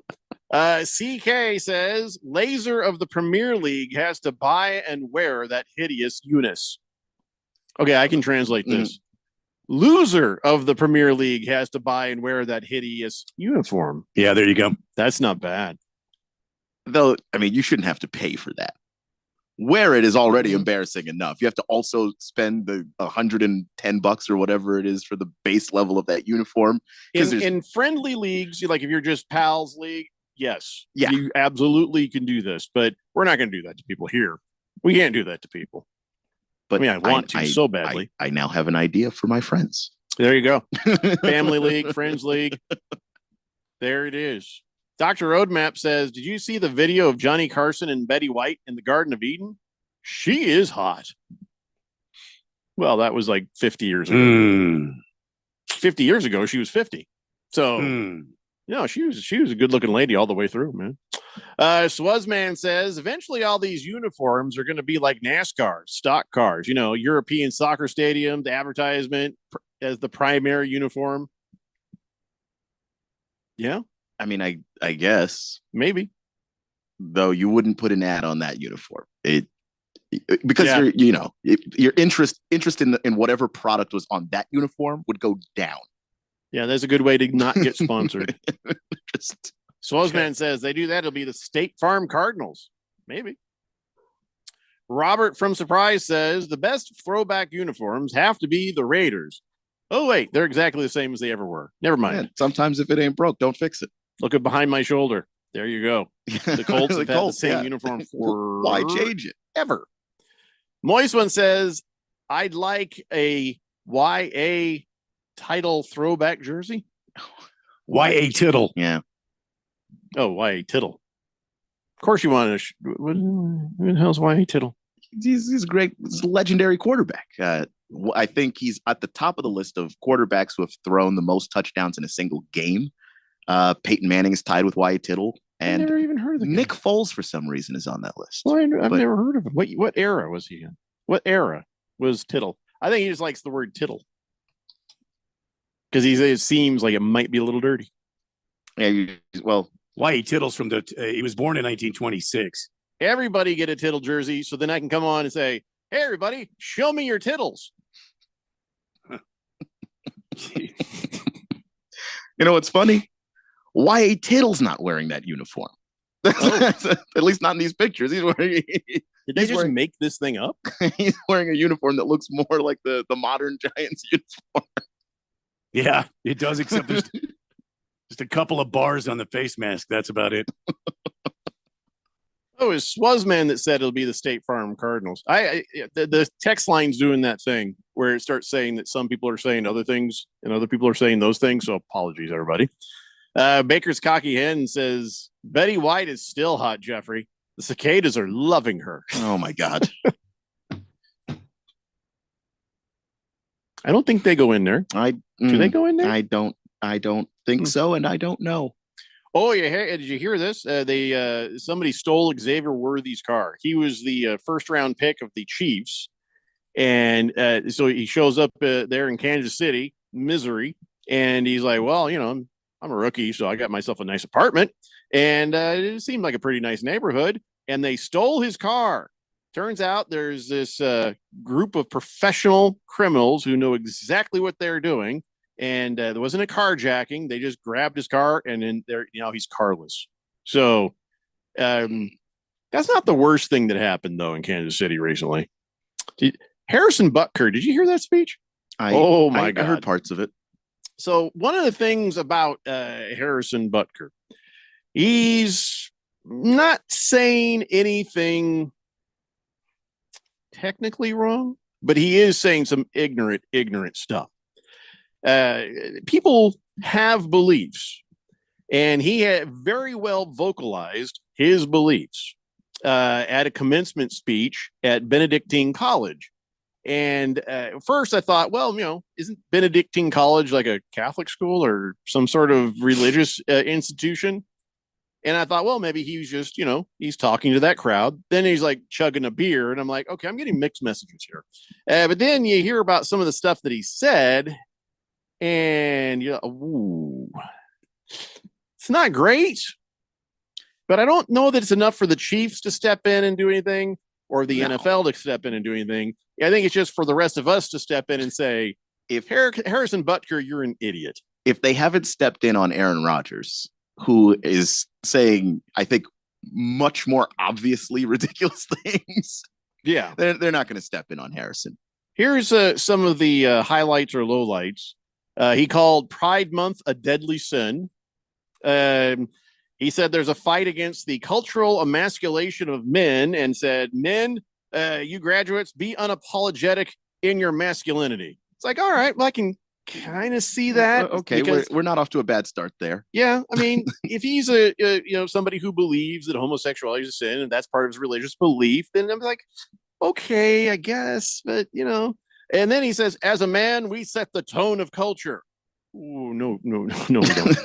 And when that is absent, disorder, dysfunction, and chaos set in. So basically, if men don't run everything, it's out of control, according to him. All right, so kind of dumb, but it's not hateful, is it? I mean, saying that Pride Month is a deadly sin, that's getting there, right? That's getting there. Because it's just like, what? Okay, But then he talks that's about, not what people mean by pride. He talks about Biden and how Biden is like, how can you say you're a Catholic and then you go in and you're, hanging out with the abortion crowd, and that's a good point, actually. I mean, whatever your beliefs are, I believe it's none of my damn business. I'm not a woman. So whatever happens, that's up to women, not my business. But on the other hand, that is a dead baby. And so, I can kind of see both sides there. And so he's calling out Biden saying, well, you can't say it does come across hypocritical when you're doing some sort of Catholic prayer at an abortion thing. I mean, I don't know. I didn't know he did that, but yeah, I do think that like there are people like who have religious beliefs and have exceptions to those things. Where Sure, it's just there's understandable. Like I said, I shouldn't be talking about this. A woman should be talking about this. This is not my business. Does it result in a dead baby? Yes. But whatever the circumstances are, that is up to the woman. None of my business. It's not for me to say.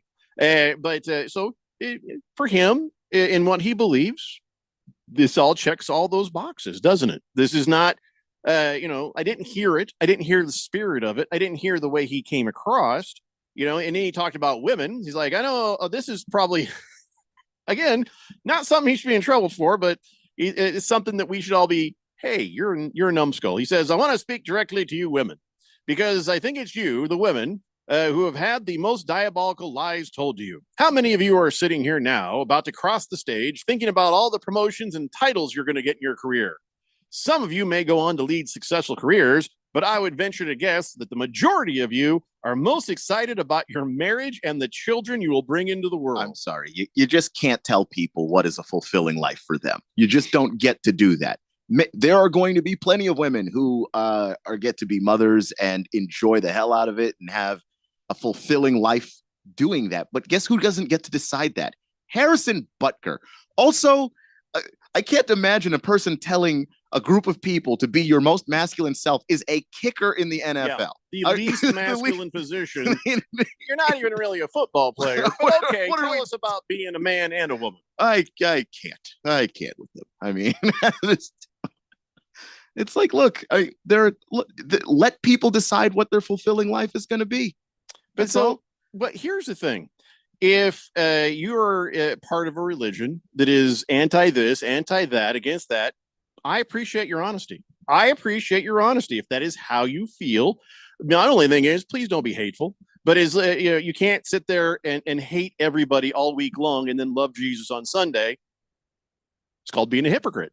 So, but as far as having the belief that something is right or wrong, you have just as much right to that, and so does he. So, outside of, kind of feeling like that whole Pride Month is a deadly sin thing, that starts to tickle into hate speech area. Outside of that, he just has 95-year-old man brain cells. So it's okay. It's just, I see people lose their minds when LeBron tweets a political thing on his personal Twitter, which you don't have to read. If you really don't like it, you could just block him or mute him or whatever. But no, people read it and then get outraged. But then this is fine. This is like, it's just keep it even is all I'm saying. I don't think there's a problem with either one. Just keep the same energy for both. This is America. And if he wants to use his time to make that speech short of evil, okay, I'm just going to laugh at him. It's not going to affect my life, and it shouldn't affect anybody else's life. And I'm sure there's a whole group of people who are like, finally, someone said it. Okay. Yeah, I've seen those people. They're out there. And I don't know. Like, I'm not here to argue with people about what they should and shouldn't think. Well, I'm just saying, if you're calling for Harrison Butker to get fired from the Chiefs or for to not play football, you could be as dumb as he is. So now I'm addressing the bedwetting liberals on the left. Okay. If you're upset about what he's saying, think about the things that you say that rub his people that think the way he do the wrong way as well. So, we just let's be fair. Let's not be hypocrites. Harrison Butker shouldn't be a hypocrite, and neither should anybody else. Yeah. So a bunch of people signed a petition on the petition website to get him, removed from the Chiefs, and that's silly. I mean, it's silly. The man has opinions that I find to be questionable, and that's about as far as I could take that. I'm just gonna laugh at him because he's not going to be in any sort of position of influence. He's a kicker. I mean, how did he get that gig? Lost Toby says, as speaker, Lost Toby says, as your resident practicing Catholic, abortion is a sin, but it isn't our place to judge. Also, life of the mother isn't against the rules, apparently. You can believe something is wrong and also respect that it is the individual's decision. I personally don't see it as murder, but technically, sure, I see the argument. Just a legal murder. I don't know. I don't see anyone getting all up in arms about euthanasia. I don't have any problems with kids in Asia. I don't have any problem with kids in Europe. I don't know why everybody gets all bent out of shape about these euthanasia. I love euthanasia. I mean, not in a weird way. We should take a break. It's a Daily Blender here on 1580, The Fanatic. That's the sound of steak searing in its juices on your new pellet grill. You heard that right. The Weber Searwood Pellet Grill can smoke low and slow at 180 degrees all the way to a high heat sear at 600. With the Weber Searwood, you can cook on the direct flame over the full grate sear zone. You'll hear the gasp of amazement from friends and family when you serve the food. Cooking with the Weber Searwood Pellet Grill just sounds delicious and tastes even better. Diabetes, high blood pressure, anxiety meds, everyone's on them. If you're a 50-year-old male, maybe a bit porky, and you may even have type 2 diabetes, $1 million of term insurance may only cost you about $200 a month. Call Term Provider. Speak with Big Lou at 800-345-2789. Big Lou will find a term life policy for you even if you have type 2 diabetes, are overweight, or have high blood pressure. Term Provider has helped thousands of people like you who think they can't afford term life insurance. To buy $1 million of affordable term life for you, all you need to do is call Big Lou at 800-345-2789. Lou will make sure the scales are tipped in your favor. Call 800-345-2789. Big Lou will answer your call and work to fit you into a term life policy that you can afford. Remember, Big Lou's like you. He's on meds too. Call 800-345-2789. 800-345-2789 or biglou.com. Paid for by government.com. Did you hear? A recent stash of $20 gold Liberty coins from the 1800s has been found. These gorgeous gold coins are as bright and shiny as the day they were struck in the late 1800s, and less than 50 of these gold coins are available. Coin experts are calling this gold find an incredible opportunity. Call 1-800-456-2466, and you are guaranteed a $20 gold Liberty coin minted by the U.S. Mint in the 1800s. But with extremely limited availability, you must call now. These gold Liberty coins from the 1800s are still in uncirculated condition. That is history you can hold in your hand. To learn more, call 1-800-456-2466. Call now, and you'll receive a free American Coin Collector's Bonus Package, a $75 value free with every order. Call 1-800-456-2466 now to secure your $20 gold Liberty coins dated from the 1800s before they sell out. That's 1-800-456-2466. Hey, what's up, everybody? Ken Barkley here, reminding you to check out You Better You Bet. Why, you ask? Well, because we bring the fun, the insight, and all the wagertainment you need. Plus, hopefully, we win a couple bets along the way. From up-to-the-minute breakdowns of backdoor covers, bad beats, and the cheers and tears that come with them, obviously. Plus, betting analysis from some of the best minds in the sports wagering world. Join myself and Nick Costos and tune into You Better You Bet.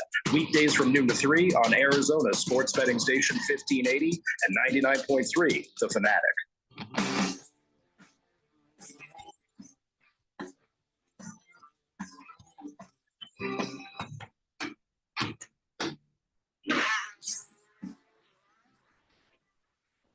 Dave Blender here on 1580 The Fanatic. Let's get caught up on the text line here. A new texter on the text line, or, well, no, I'm sorry. Somebody who has texted in before, they just don't have a texter nickname. 2710 says, that Harrison Butker guy is a xenophobic, sexist monster. Abortion is a God-given right. Can you just take a moment and hear what you just is a God? It's a what now? Yeah, you might want to rethink that. You could argue that it's a right, but what now? And the Lord said, it's cool to kill babies. No, I mean, it's a law-given right if it happens to be the law, but it hasn't been for a few minutes. He says he should be dropped by the Chiefs immediately. No, I think that's probably a horrible precedent to set. No, I think Harrison Butker is a numbskull and a dumbass, and I think he's probably not great people, but there's nothing here to drop him for. No, and all you have to do is you be a little empathetic, put yourself in that position, but with your opinions. Not everyone's going to love all of your opinions. I don't care who you are, and wonder if it's okay for people to cry for you to get dropped from your job because of the things that you think. Berg says, not sure about you guys, but my Twitter feed is so much better now. Why is that, Berg? I'm willing to bet that there's a certain Timberwolves fan no longer on it. Just a hunch, though. Little blockage there? Is that what it is? 5796 says, got an abortion in the same sentence. Oh, my LOL, he says. Yeah. No, that person could not be serious. That could not be serious. Baker's Cocky Hen says, Butker got his ass kicked by the State Farm Stadium turf guys. He's in no position to say what is masculine. Oh, that's right. That was him. That was wait a second. No, I understand that. What are you talking about? I thought it was Travis Kelce and Patrick Mahomes gave the other team's kicker a hard time. Harrison Butker is the kicker for the Chiefs, so I'm not sure what you're talking about. Unless he got in a fight with turf guys, that would be funny. Lost Toby says people only get upset about the euthanasian, when they win all the gold medals during the Olympics. No, I can. Yeah, that's always aggravating. The Jet says, man, I'm sure glad I'm Baptist. We get to have all the fun and we can drink whatever we want. Yeah, I know. Southern Baptists can do that. They just can't dance. They're allowed to. They're just horrible at it. CK says they are. CK says, Keon, your bronze sexual is showing again. That doesn't make any sense. That doesn't make any sense. I just used LeBron as an example. I could have picked any other outspoken athlete. He's the most well-known, but that's okay. All I said was keep the same energy that you have for LeBron for Harrison Butker, or don't. Kiss the Cook says, wait, Jeffrey's back. His laryngitis suddenly went away after he got his new contract approved. Wait, no, is that what you were telling people? No. Yeah. I was gone sending my brother off to the great beyond. So all we said was the last thing we heard you say, I might be back Monday. That's all we said. Monday, but I wasn't. I was back Tuesday. What you said. Yeah. Why not? So Hefty Lefty says, just joining in here, but anybody notice that Giants jersey looks like the Montreal Canadiens? You're actually the second person who's texted that in. Yes. It does. It does look like the Canadiens sweater. He says, still not worse than Broncos poop brown and mustard yellow 1960s throwback, though. That one's not great, but I think the Giants one is worse. I don't know that anything's topping the throwback Philadelphia Eagles with their canary blue and the yellow that they had. They should bring that one back. I could laugh at 2 NFC East teams this time. Is this maybe like a secret contest between the owners? Like a joke? Who can have the most I bet we can make the worst throwback jersey. People will buy it. And then there's a contest to see who gets the most sales off the ugly, they have to get it's like golf. You have to get the least amount of sales. Lowest sales wins. To win the contest? Sounds like a rich guy kind of vote, doesn't it? Bet, doesn't it? Because they're just doing the little, trading places kind of thing. Mortimer and the Seahawks by default, because they don't even have to go throwback to have their ugly. Oh yeah, I know. That was on accident. I don't think that has anything to do with that. They just were the Seahawks about it. Good point. Brunswick guy says, it's ridiculous. Harrison Butker's opinions. You keep those to yourself, pal. No, it's America. He can say whatever he wants. Like I said, as long as he's not sitting there popping off racist, as long as he's not popping off evil, then all right. Listen, some people feel that way. Some people don't. It's not whatever. Sounds like an idiot, but whatever. Hefty Lefty says Red Sox and Eagles have the same terrible alternate jerseys. The Red Sox have these what they called city versions. Sorry, Keon. The city versions, and they're blue and yellow, and they look hideous. And then the Keon was saying that the Eagles also have a blue and yellow combo of colors on their throwback jerseys. You know what? They're the same colors. Like they're the same color. Maybe the Eagles blue is a lighter blue, which is actually more disgusting, but it's about the same. Yeah. I haven't seen the Eagle ones. I just know that it's because the city version for the Boston Red Sox is miserable, just absolutely miserable. I think Philly wore that in like 2010, and their fans screamed to never do that again. So never do that again. we haven't seen them since. That's fair. Quiet Cannon says, I'm glad my mom didn't have an abortion when she had me. When I was a teenager, I think she might have had second thoughts. No, her second thoughts came after you were born. That's wow. For all of us. Damn. For all of us. Because when we started acting up, I'm pretty sure there was a moment in all of our moms' lives where they're like, I had a choice. Damn. Just another face in the crowd says, I like the Steelers Bumblebee jersey throwback unis. Well, there's always got to be one. Tell you what. Enjoy being in that minority, like people who enjoy Harrison Butker's speeches. Yeah. Lost Toby says, I don't know what's right anymore. Yeah, I know. Yeah,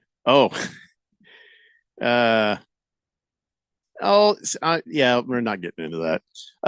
7717. I don't know if that's a new texter or a got a lot. Did you guys get a bunch of new textures while I was gone? And they were just too lazy to get their texture nicknames going? Yes, that's correct. Yes. We did get Big Jake was one that we got the name right away. And then Tug was the other one.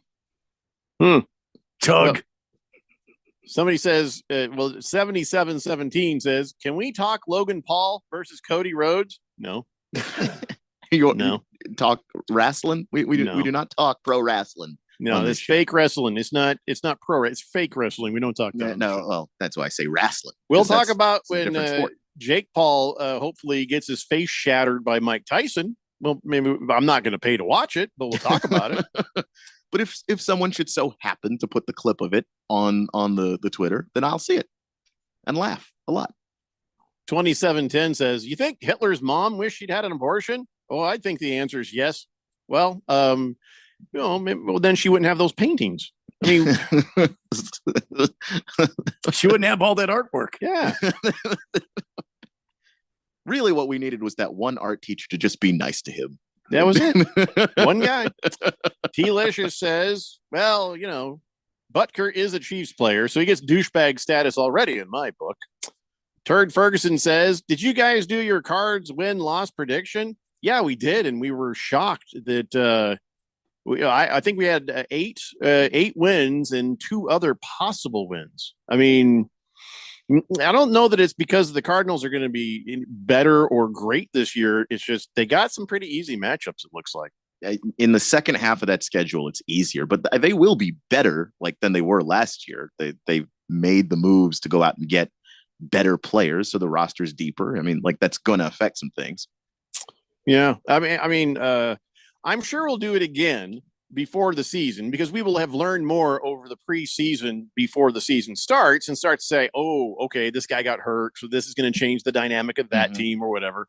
So we'll do it again. But as it stands right now, 8 possible 10 wins for the Cardinals. I went and looked at my Colts, and I think we've got a nice, easy first part of the schedule too. I think I see 11 wins for the Colts, possibly, as long as Anthony Richardson has learned his lesson. If he did, then we will have a nice season. I don't know about playoffs. I don't know about Super Bowls. All I know is I was able to count about 11 wins.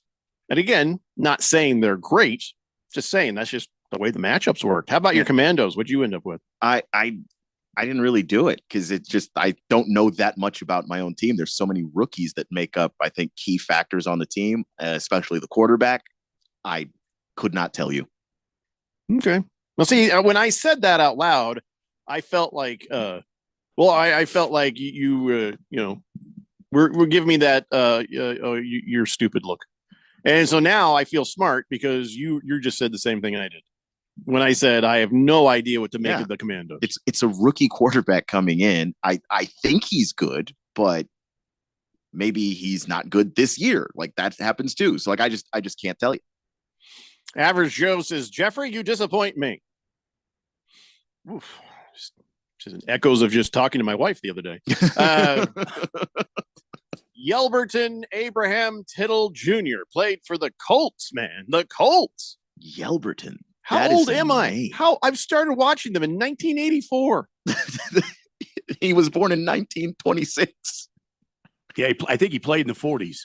I had no idea. What do you think? I'm going back and watching every game? It's like, hey, Jeffrey, you want to get some beers? No, I got to watch all these games. I have to. Got to watch them all. Oily Stool says, young Betty White is also my hall pass. Oily Stool, if you don't love her when she's old, you don't deserve her when she's young. You got to take Betty White wherever Betty White shows up, no matter how Betty White shows up when Betty White shows up. Don't think she'll be showing up anytime soon. No, she's dead. Baker's Cocky Hen says in 2022, Butker got hurt practicing on the field here at State Farm, and Andy Reid blamed the loose sod. Well, now we know that Butker's against sod. Me. Carissa Cook says condolences to you and your family. Oh, well, my brother died like a year ago. We're just lazy. We just finally got around to it. Yeah, it was beautiful. It was nice. It was all good. Viking funeral, all close. Oh, I wish I thought of that, Kiss the Cook. So my brother, I should probably see if my mom's listening. She'll be fine.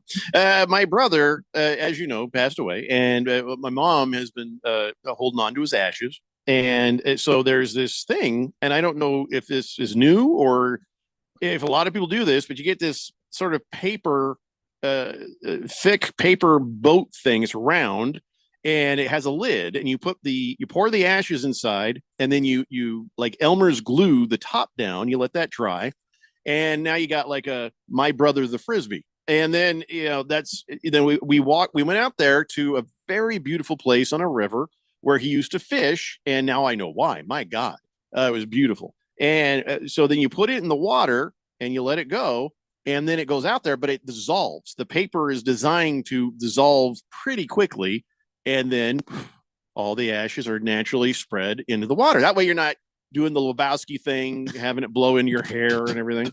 Yeah. So, but yeah, now that you mention it, we saw it float out there. I gave it a good push in the middle of the river. And we were hoping no boats would go by. Yeah,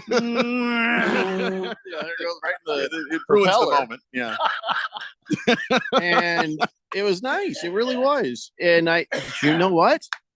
There's nothing that stopped us, a little lighter fluid, and lighting it and pushing it off. It could have been kind of, but it seemed like now we'd have my refried brother because he was already cremated. So it'd be refried. Well done. Probably, yeah. I guess technically you could say it was a Viking funeral, though. Sort of. Since No, he- he was what it was Because he was already cool. cremated, and you set him afloat on the river.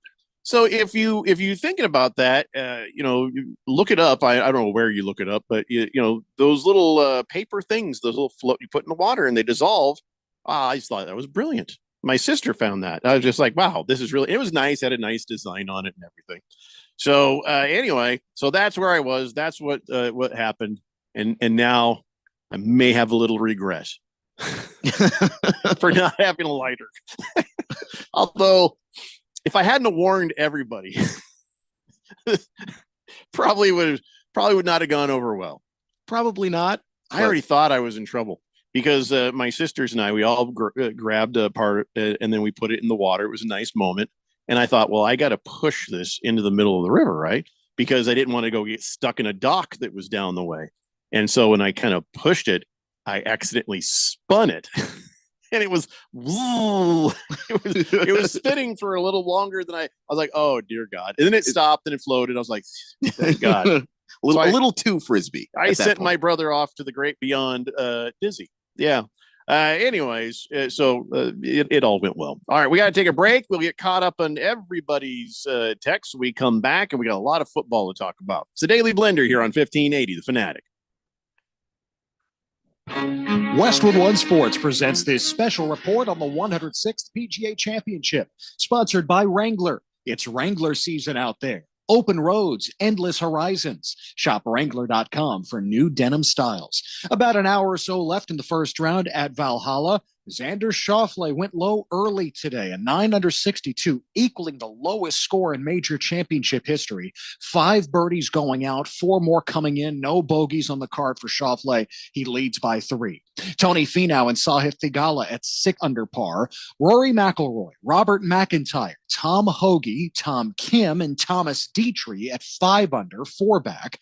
Scotty Scheffler hoping to get up and down for par at 17 right now. He's 4 under, 5 off the lead. John Rahm rams in a birdie at 17 to reach even par, 9 back. 1 hole prior, Rahm threw one of his irons in disgust after missing the green.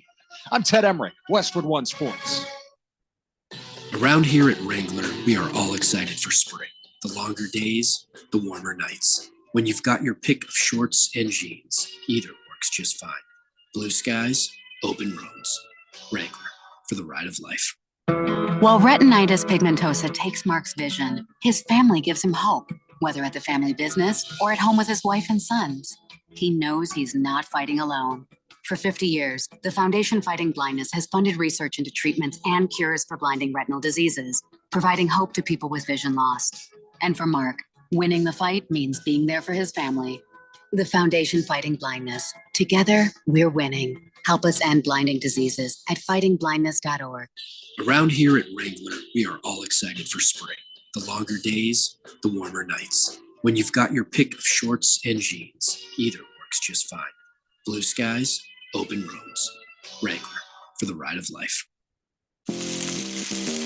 That's the sound of steak searing in its juices on your new pellet grill.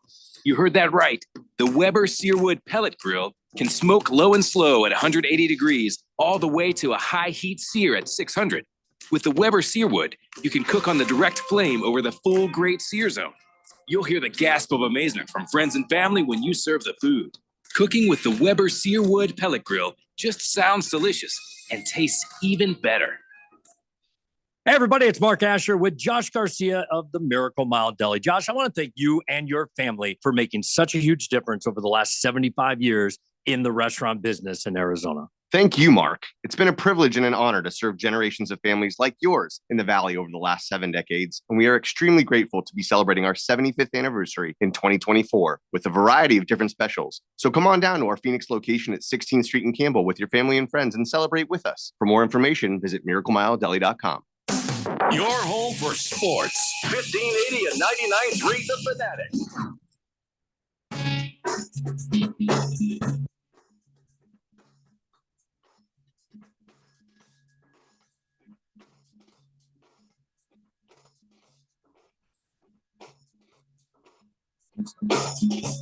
Dave Blender here on 1580 The Fanatic. All right, let's get this all straightened out, get all these texts read so we can move on here. All right, stupid thing is thinky wheeling me again here. All right, there we go. Hefty Lefty says Tug reminds me of Ben Stiller in Tropic Thunder. Who's Tug? One new texter? Yeah, that one we of the have new here. texters. I didn't read to anybody named Tug. I don't think he sent anything in yet since you've been back, but that says Monday was when he texted it. Huh. I wonder if this is a weird delayed text. He says, Tug reminds me of Ben Stiller in Tropic Thunder. One of my favorite lines in that movie is McConaughey calling on the phone, Tugger nuts. I don't know if this was from the day or not. Elzar the Mountain says, anybody has the right to say whatever they want, but then we have the right to ridicule them and ridicule that person mercilessly. You are correct, sir. You are correct. You have the right to say whatever you want, and then everyone else has the right to say whatever they feel like about what you just said. Absolutely 100% correct. The problem is the whiny little biatches that like to say, here's what I say. And then when they have any resistance to it, they're like, oh, you haters. No, that's just you just voiced it. You've opened the door for that discussion. Now live with it. The Jet says Cardinals are going to be different. They're going to be a different team this year. Kyler Murray now has a girlfriend. And yeah, did you hear about that? He has a girlfriend. He goes up on her.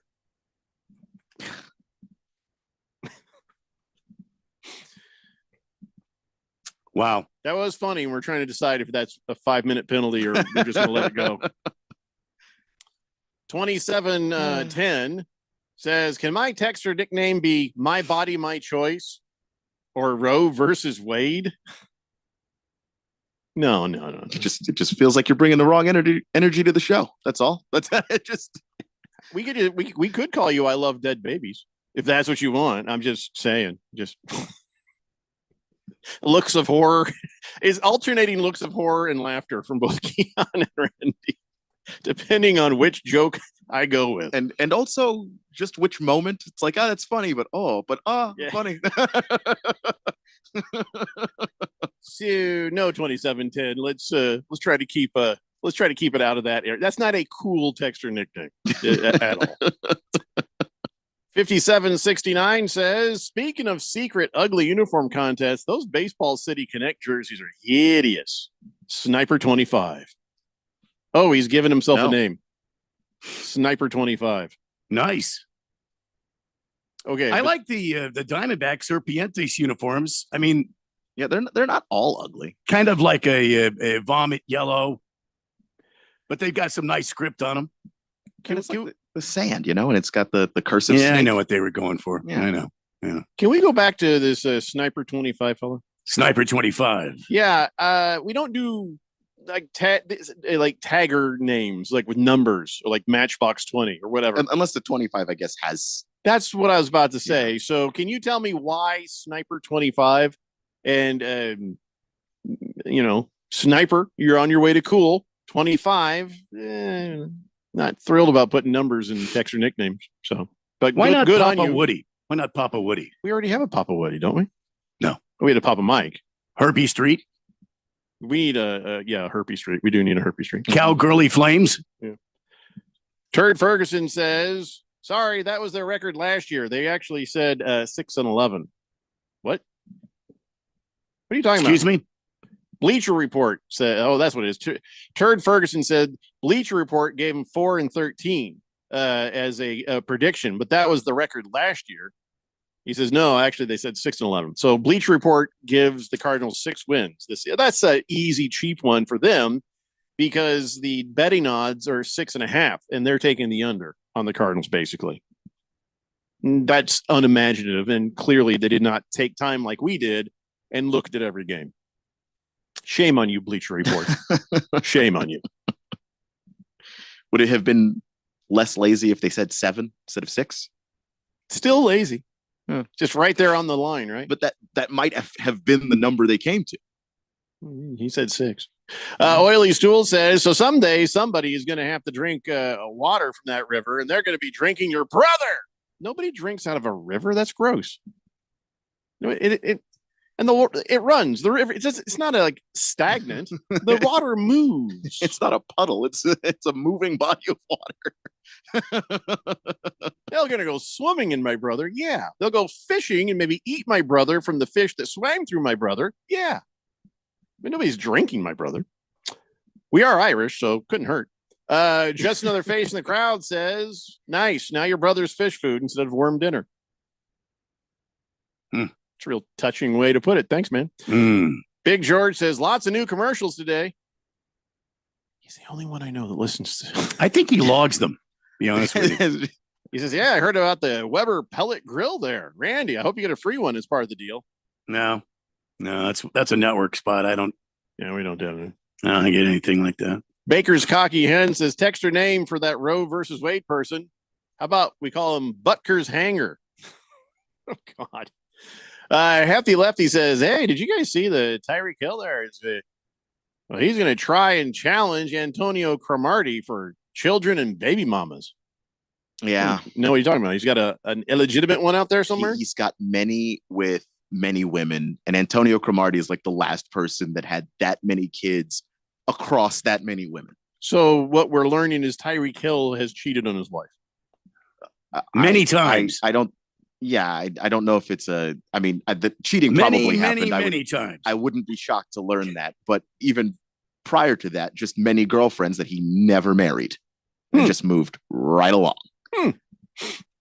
Well, he better keep making money. Lost Toby says that 2710 guy, his nickname should be Zombie Babies. Moist one says, call him Crap Cave Sniper. 2710 says, hey, look at me. I love babies. All right. Just like the next guy. But they really aren't fully viable babies until about 25 weeks. So you could call me, I like dead fetuses before 25 weeks if you like. What? Can we just choose a different line of nicknaming, please? Moist one says, kick the baby. Okay, we got to stop this right here. Against the Spread says, Tug is Robert Kraft's burner phone. That's oh my God. The name that comes up. Baker's that man Cocky had sentimental reasons for choosing that nickname, and here we are just ruining it. Tyreek Hill's a cheetah. Didn't we know that already? He's cheetah to cheetah. That's what he is. Okay, can we move on now? Let's move on. Please. Let's move on to something everybody agrees with. Taylor Swift. All right, so I was reading this thing, and if this is true, it's just sad that we got to this point. Sad but true. But I guess the NFL had, when doing the schedule, was very careful to not mess with Taylor Swift's Eras Tour, which has been going for years now, I think. I'm shocked it's still happening. Yeah, it's been on forever. But so they looked at the schedule. They looked at her schedule because they're like, we can beat up the NBA. We can beat up hockey. We can beat up baseball even. We can't beat Taylor Swift, and especially not if we want her to keep coming to our games. So the NFL looked at the schedule and they're like, all right, let's see. The Dolphins are playing the Colts week 7. Let's make sure that's in Miami so as not to mess with that concert. And then they got New Orleans. Well, we're going to send them to play the Chargers in week 8, so that doesn't mess with their concert over there. And then, the Colts again. Well, send them to play the Vikings, so they're not around when she comes to Indianapolis. So they basically scheduled some of these games to not be in town when she was there, which makes sense financially. Well, mostly because she was playing those stadiums. Yeah, exactly. So the owners are getting that money. Like you're just making sure you're doubling up. If you have a conflict of interest with most artists, the NFL wins because you get all the money. But Taylor Swift fills stadiums. So if she's playing in Miami and you're Stephen Ross, the owner of the Dolphins, it would be crazy of you to not get the full stadium of Taylor Swift fans and the Dolphin money too. 2710 says, I like the Suns. Well, could we call him Suns Baby? Can we call you Suns Baby? Suns Baby says, does that work? I guess. Against the Spread says, that is an amazing story, Jeffrey. Sorry for your loss. By the way, don't bet NFL win totals. Oh, no, we wouldn't do that. We were just trying to, we were giving our own guesses. This wasn't for financial purposes. He says, no, don't do it because everyone bets the over because they're overly optimistic about their team. Vegas also has that market clocked because they give you the worst odds with the worst payout at the worst time. Anything can happen before and during the season. Time is not on your side with those bets. And they give you the half game every time. So you never get the full game to bet. You're always like, is it going to be 6? Is it going to be 7 wins? Can't tell. Yeah. I didn't pick 11 games on my Colts on optimism. I just was really about the weakness of their schedule. And I mean, like outside of the Texans, is that division scary at all? Baker's Cocky Hen says we should call him Suns Plan B. Lost Toby, professional coat hanger. All right, that's enough. I just wish that we would again go to a different line of nicknaming. Leave anything involving babies, fetuses, feti. I don't know what the plural is. Fetuses, anything around that, just throw it out. I don't.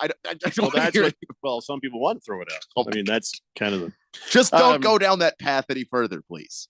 T-Licious says the Taylor Swift thing works for me. Now she won't be at Levi's for the Niners and Chiefs game.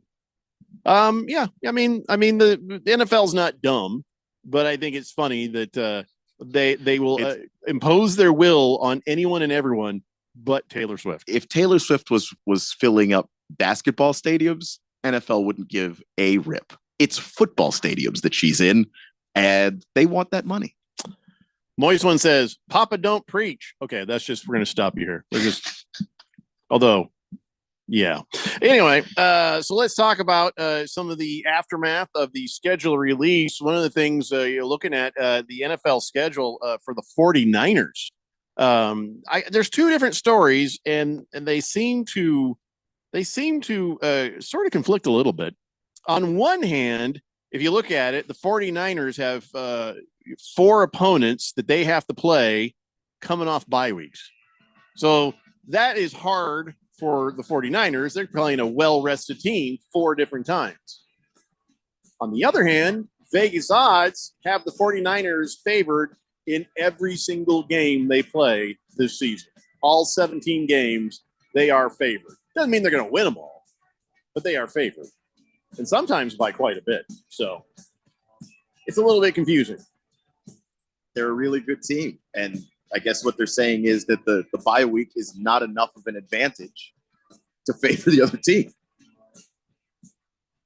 Which makes sense. Like if it's the Chargers or something coming off a bye week, like you know what I would do? I'd bet against this. Something tells me, and against the spread, maybe you can correct me if I'm wrong.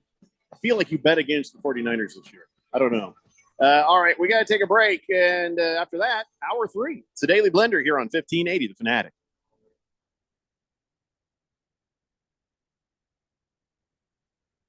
Westwood One Sports presents this special report on the 106th PGA Championship, sponsored by Sleep Number. Sleep better together with a Sleep Number smart bed, only at a Sleep Number store. Rory McIlroy hoping a return to Louisville is just what he needs to return to major glory. McIlroy posting 5 under 66, the same score from his first round in 2014 at Valhalla when he won his last major title. Difference is McIlroy trailed by 1 after 18 holes. Then here he trails by 4. Xander Schauffele on top at 9 under, his 62, tying the lowest round in major history.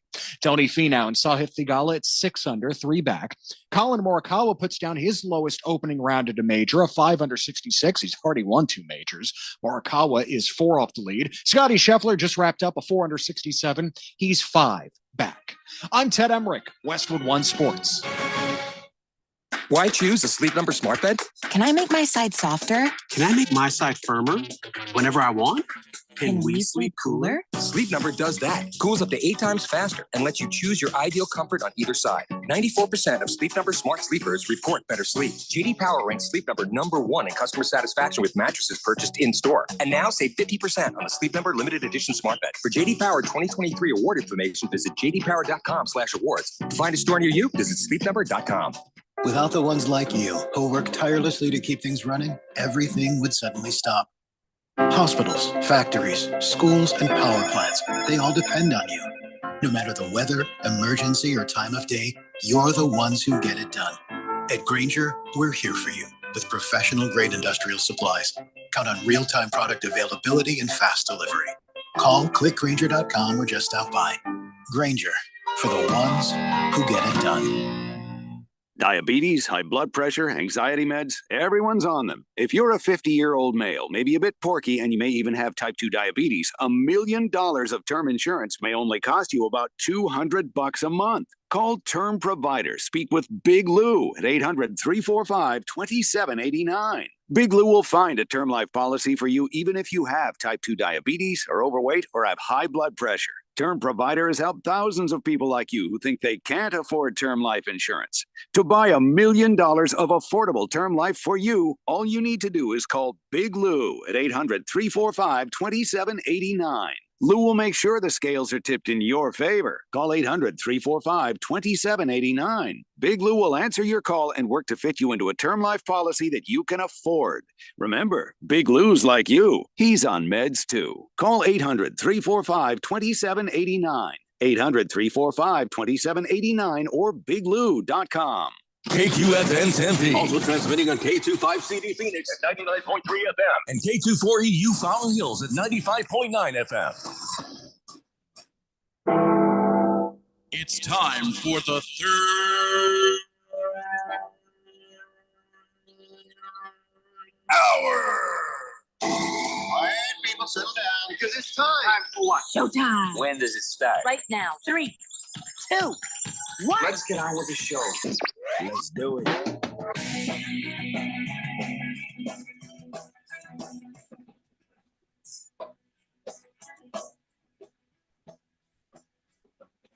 All right, everybody, it's 5 o'clock here on the Daily Blender. I'm your good friend, radio pal, Jeffrey O'Brien, alongside Randy White.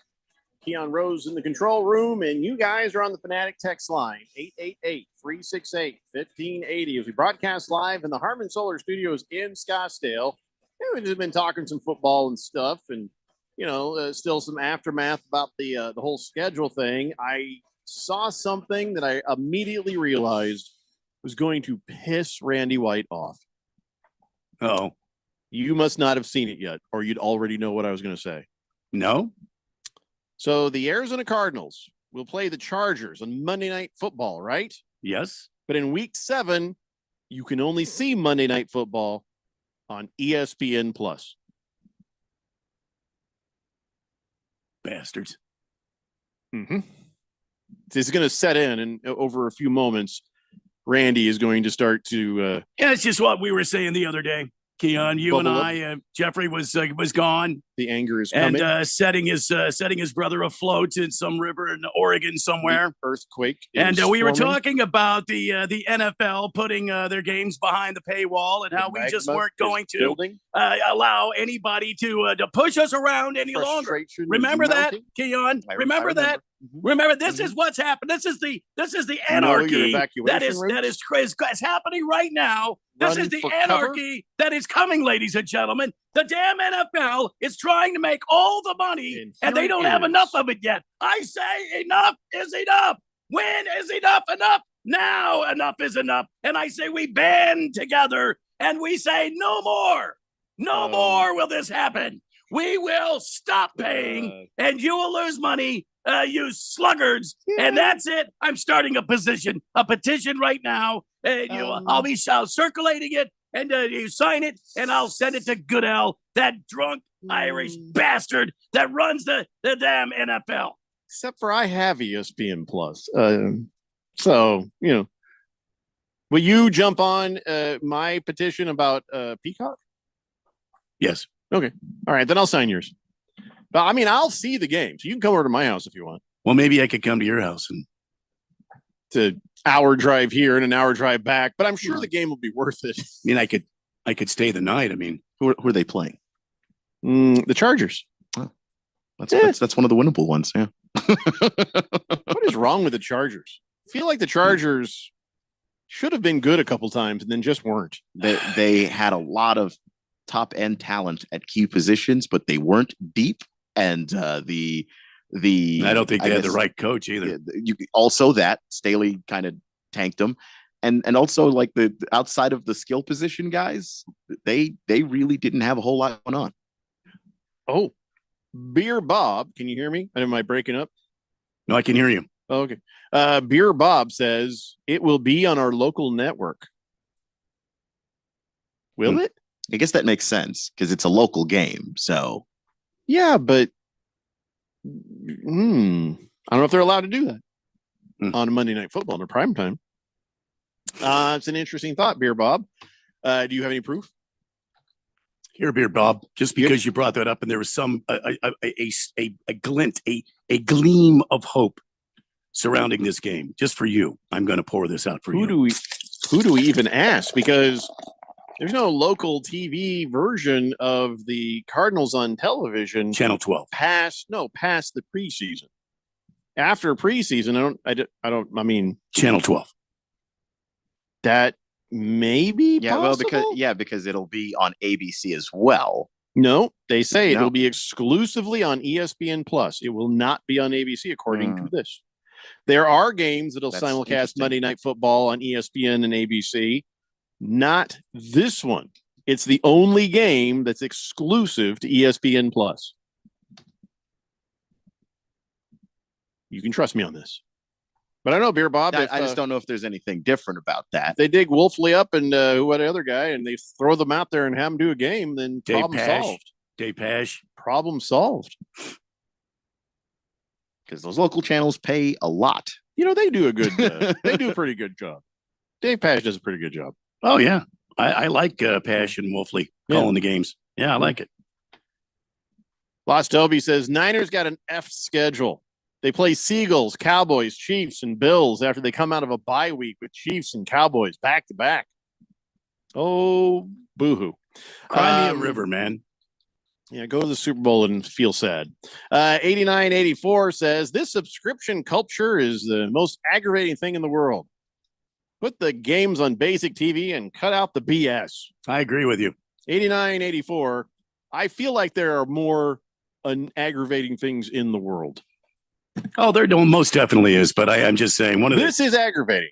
But I don't know if it's one of the most aggravating things in the world. Well, the sports public is being held hostage. You want to watch football games? It's going to come to that. There are some people out there actually being held hostage.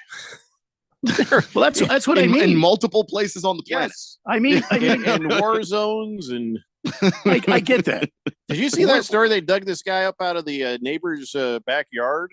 It was 17 years old, and he got put in the sheep pit, and he was there for like 27 years, and it was part of an inheritance dispute or something. This was in some country where you have those sorts of things, sheep pits and inheritance disputes. But I did not read it. I'm not even kidding. No, that's terrifying. 8984 says, I'd rather be held hostage by insert terror group name here than Roger Goodell. See? Would you? First world problems, right here. Because they're holding the viewership of your team from you hostage. They're not holding you hostage. Oh no, they're holding you hostage. If you want to see the team, you need to pay the money. You got to pay the ransom. If you want to see your team, you got to pay the ransom. That's what it's got to going pay the piper. It's just again. If you're not, there's no more staying home watching the game anymore. There's no more of that. Yeah, you go to a will bar either go or to the game. Yeah. You will either go to the damn, and I'll tell you what's coming next. At cover charges at bars, so that they can cover the exorbitant costs of this red zone. They're going to keep jumping that up, and these little hometown bars, they're going to take it right in the bars, yeah, right in the plums, and they're going to have to start charging their clientele right in the Hobbit hole, right in the damn plums, right in the crap cave. Oh yeah, right in the crap cave. Against the spread says, yes, I did bet against the 49ers. One of my bets of the year. I gave out the Chiefs +2 in the Super Bowl. Also, Tyreek Hill got nothing on Antonio Cromartie in the baby mama division. Antonio didn't even know the names of his own kids. By the way, that thing is called franchising, not cheating. I don't think that if you ask Tyreek Hill, name all 10 of those kids, bet you he can't do it. Franchising and not cheating. What do you mean? You think Tyreek Hill could name 10 of his teammates? You mean he's franchising? He's out very baby much mamas? about himself. He's very he is, but he at least sees his teammates every day. I know he doesn't see all 10 of those kids every day. Tyreek Hill reminds me of Ricky Henderson back in the day. Probably talks in the third person. Oh yeah, I think he does. Probably doesn't know any of his teammates. He just that's what I'm saying. Yeah, he recognizes them, but he doesn't know who they are. Hefty Lefty said this on the Twitter. Tyreek has had 4 kids this year. This year. Everybody's got to have a hobby, Keon. Don't judge. Okay, it's an awfully expensive hobby. I'm not judging the man. I'm just saying. Yeah, that's an awfully expensive hobby, and you're going to have some children who don't know their father because they have to share him with about So a football team's worth of kids. If you recognize early on that that's your hobby, snip. That's all I'm saying. That's all I'm saying. How hard is that? Save you a lot of money. McMama says you guys need a jailbroke Amazon Fire Stick so you get all the games. 1, that's illegal. 2, where do you get it? 3, I don't know that all the games are available on Amazon. I think they are. Yeah, like a Sunday ticket kind the of thing? Apple, the Apple, the ESPN Plus, all that stuff. I'm listening. All I know is I've got some websites that I use, and if my hand is forced, I will go back to using those websites. And I don't like my hand being forced. Me neither. I don't like that. Yeah, it's very distracting. Yeah. Chief Skull says, afternoon, guys. Thank God I have ESPN Plus, Peacock, Paramount, Netflix. Anyone want to come over and watch football? Don't. You're very selfish, Chief Skull. I hadn't planned on it, to be honest. Thanks, Chief Skull. Silver Pop says, Jeffrey, in regards to the ESPN Plus Cardinals Chargers game, I think it's a home game for the Cardinals, so they'll show it on the ESPN affiliate, which is ABC 15.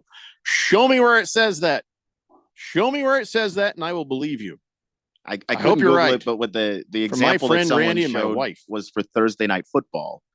That the local channel still had the game, even though exclusively everywhere else it was Amazon. All right, I want to see this on a schedule for somebody. I want to know for sure. I'm looking out for my friend Randy, but also the peacefulness of my home life. My wife is not going to be happy. That's what I mean. How much more can the average Joe? Now, Jeffrey, I know you're. Well, average Joe is on the text line. Your financial status is way above us. I understand that, but the average person. No, I'm not saying that you can, but the average person like me and Keon. We can't just keep buying all these subscriptions. I wish they would just. I have no problem buying a subscription if they would just be on one place. Yeah. My wife was even telling me, she's like, we got to trim some of this back. Well, it's like, I don't know about you guys, and I'm not saying it's wrong or it's right. I choose football because I can watch the Diamondbacks. It's the only place in town I can watch the Diamondbacks is on the football. There's nothing else in town that will show me the Diamondbacks unless I pay like $400 or whatever it is that those dish guys are telling me. I can't afford that. I'm thinking, why do I have YouTube TV at all if I'm not going to have Sunday ticket? Starting to think Can it? maybe there's some Right there. cheaper thing I could do than that. Because then Probably. if I do that, then I can justify having all the damn streaming services and maybe get a new one. Stuff is happening in Apple Plus that I don't get to see, and I'm starting to get aggravated by this. See, that's what I mean. Apple Plus is getting in on the game. Amazon is in on the game. ESPN, they got all their stuff going on. Well, because NBC, Peacock. Jeffrey mentioned it one time that people do this. You watch all the shows you want to watch, and then you cancel the subscription until they bring back whatever it is you wanted to watch again. And they are hoping that if you get people into live sports on the streaming services, you're less likely to just drop whatever service, at least for an entire season of sports, which for baseball or basketball is a really long season. And then with the NFL season, even though it's not as long, the viewership numbers are higher for game to game. Well, they don't even have higher the live sports on most of the outlets, unless you pay for it. Well, that's what they're hoping you'll do. Lacrosse guy says, all lacrosse fans have ESPN Plus. Come on, Randy. By the way, what time do you want me in the studio? College lacrosse dance party, Elite Eight this weekend. Well, lacrosse Saturday guy, morning at 10:15 a.m. Yeah, 10:15. Just tell Ralph, Ask for Ralph. you're with the band. Yeah. Lacrosse guy, I think on Fubo there's a lacrosse channel. An actual channel? Yeah, for lacrosse. Yeah, I can watch it with my regular, subscription that I'm paying already. Beer Bob says all Cardinal games will be on local networks. ABC will show it since ESPN is owned by the same company, so it won't be 3 like George thought it would be. 8984 says, I already read that. Jonesy says, what these streaming executives don't realize is they're effectively creating channels again by having certain games on certain streaming sites. Therefore, we know before we know it, we're going to be all back on cable. Yeah, that's what Keon's been saying, Jonesy. Almost exactly. Yep. Jonesy, are you Keon? Keon, are you Jonesy? No comment. You could just say it out loud. 2710 says, don't kink shame Keon, but someone needs to castrate Tyreek Hill. He's having too many kids. Wait. This is nothing. How did this get to be my kink? Neuter? You mean neuter? I think you're saying there's probably a comma supposed to be there. Don't kink shame Keon. Oh, okay. That makes sense. But someone needs to castrate Tyreek Hill. I was like, there was no comma. What are you shaving me for? I didn't say I wanted to have many illegitimate children by many women. Why do you want to lob off Keon's huevos? What did he do? Delicious says, that's why I've got Red Zone, my tablet and my phone. If I stay home instead of going to my Niner bar, and we will be PN regular TV a lot. Huzzah! You'll be peeing regular TV a lot? Peeing? I don't think that's good for your TV. Is that like a 49er thing? Could be. You pee on your tablet, or I don't understand. I'm uncomfortable. Lost Toby says, if I had a jailbroken Fire Stick, I could tell you, get every NFL game, every pay-per-view fight, and about 10,000 channels of live TV from all over the world, but I definitely don't have one and don't watch every sporting event at home for about $100 a year to keep it updated. Well, if you definitely don't have a link for that, you should definitely not send it to me. Because we don't want to know. See, there's the thing right there. My kind of luck is this. I would get it. Exactly. Or they would come up with some way to track it and shut it off. Like and I just put out $150 and I plugged it in, and this is great. I'm in the middle of a Diamondbacks game or something, and wham! Sorry, you've been busted by the FBI. It'd be you and that middle-aged woman that had Napster songs. She got sued for $1.5 million or something. See, that would be my luck right there.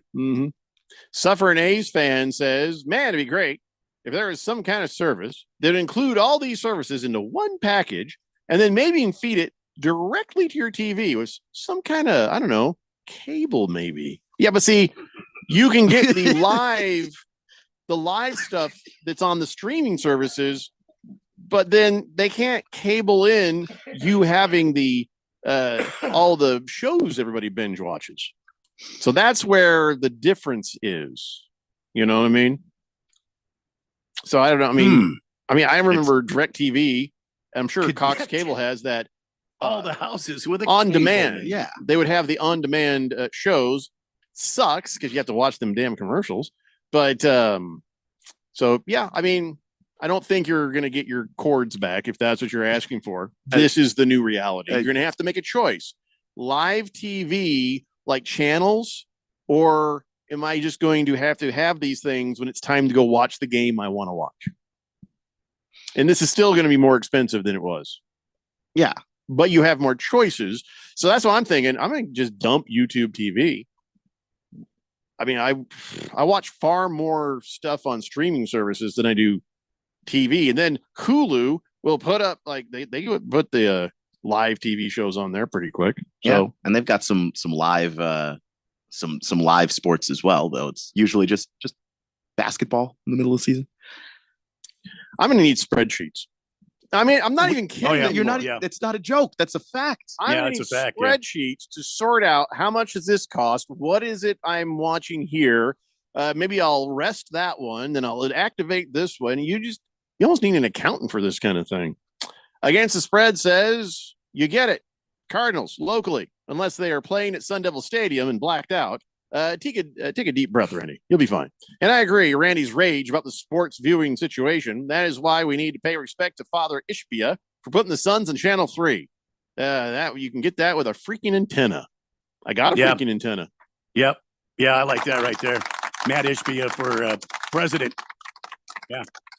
Just maybe not GM. Well, it's going so well right now. Whistling Gerbil says, I definitely send me a link for so it's like if I get a link, he wants me to send him a link. I have not gotten a link. I've not. Lost Toby says, have not had for a few years. Certain apps get shut down, but new ones pop right up. Litigation to shut it down takes so long, new versions end up popping up. I by no means want that link, but maybe I should see the link so I know what the link looks like so I can say no to it. Do you see what I'm saying? I should be educated so I can educate the public. So, well, yeah, like that. You've got to know what the counterfeit bill looks like. I need to see the link so I can say no to the link. Like they give you those different like alerts of, okay, these are the kinds of things your medication is supposed to look like. Mm-hmm. And if it doesn't look like this, it's potentially dangerous. Yeah, see, Jeffrey, and then you should share that link with Keon and I so that you know, are to say also no. trained. Yeah, I mean, that's our slogan: no to say no, and then we will also share the link saying, if someone sends you this link, say no. Just say no. Say no. Say no. Yeah. KNOW to say no. No to say no. Mm-hmm. Yeah. Mm-hmm. Courtesy of 1580, the Fanatic. Yes, perfect. So go ahead and send that link. Let me take a look at it. We'll come back, talk some more football. It's the Daily Blender here on 1580, the Fanatic. This is Brent Musburger's Action Update on 1580 and 99.3, The Fanatic. Get insights into the sports betting market with VSiN's betting splits. See where the money is and keep updated on how the market is reacting. Only at VSIN.com. Now, here are the latest lines from my guys in the desert. The NFL releasing all team schedules on Wednesday night. The Kansas City Chiefs opening up the season at home on Thursday, September 5th, when they take on the Baltimore Ravens. The San Francisco 49ers will play in the first Monday night game of the year, hosting Aaron Rodgers and the New York Jets. The Niners are the betting favorite to win Super Bowl 59. They are at plus 550, while the Chiefs are plus 600 to become the first team to win 3 consecutive Super Bowls. Baltimore at plus 950. The Cincinnati Bengals and the Detroit Lions are both at plus 1300. Buffalo at plus 1400. I'm Tony Desiri with your VSiN Action Update on 1580 and 99.3 The Fanatic. With Memorial Day savings at the Home Depot, you can upgrade your home with up to $2,400 off select kitchen packages from top brands like Maytag. Enhance your kitchen with the exclusive Maytag French door refrigerator and fingerprint-resistant stainless steel, only at the Home Depot. And with dual power filtration on the Maytag Tall Tough dishwasher, you can skip soaking and scrubbing. Right now, get Memorial Day savings up to $2,400 off select kitchen packages at the Home Depot. How doers get more done. Pricing valid May 16th through June 5th. U.S. only. See store or online for details. Let's say you've got questions. You're looking into solar, but you don't know where to start. Well, Harmon Solar has the answers. Hi, I'm Jeffrey O'Brien, and listen, there's a couple of ways you can go here. One, visit harmonsolar.com, browse around, because right across the page, they got links to all sorts of great information, like frequently asked questions, equipment, tax credits, even testimonials. Or just give them a call, 800-281-3189. Ask them directly. They'd love to hear from you. That's 800-281-3189. Or just go to harmonsolar.com. That's the sound of steak searing in its juices on your new pellet grill. You heard that right. The Weber Searwood Pellet Grill can smoke low and slow at 180 degrees all the way to a high heat sear at 600. With the Weber Searwood, you can cook on the direct flame over the full great sear zone. You'll hear the gasp of amazement from friends and family when you serve the food. Cooking with the Weber Searwood Pellet Grill just sounds delicious and tastes even better. AZ Preps 365, your source for all the news, info, highlights, and more. Athlete news and interviews. Talk with coaches. Keep you up to date with the changes, moves, upcoming events, and more. AZ Preps 365, Arizona's ultimate prep sports show. If you miss a minute, you miss a lot. AZ Preps 365, Saturday mornings 8 till 10 on 1580 and 99.3 The Fanatic, and always on at 1580thefanatic.com. Memorial Day deals are here at Lowe's. Right now, save big on Scott's Naturescapes mulch. Get 5 bags for just $10.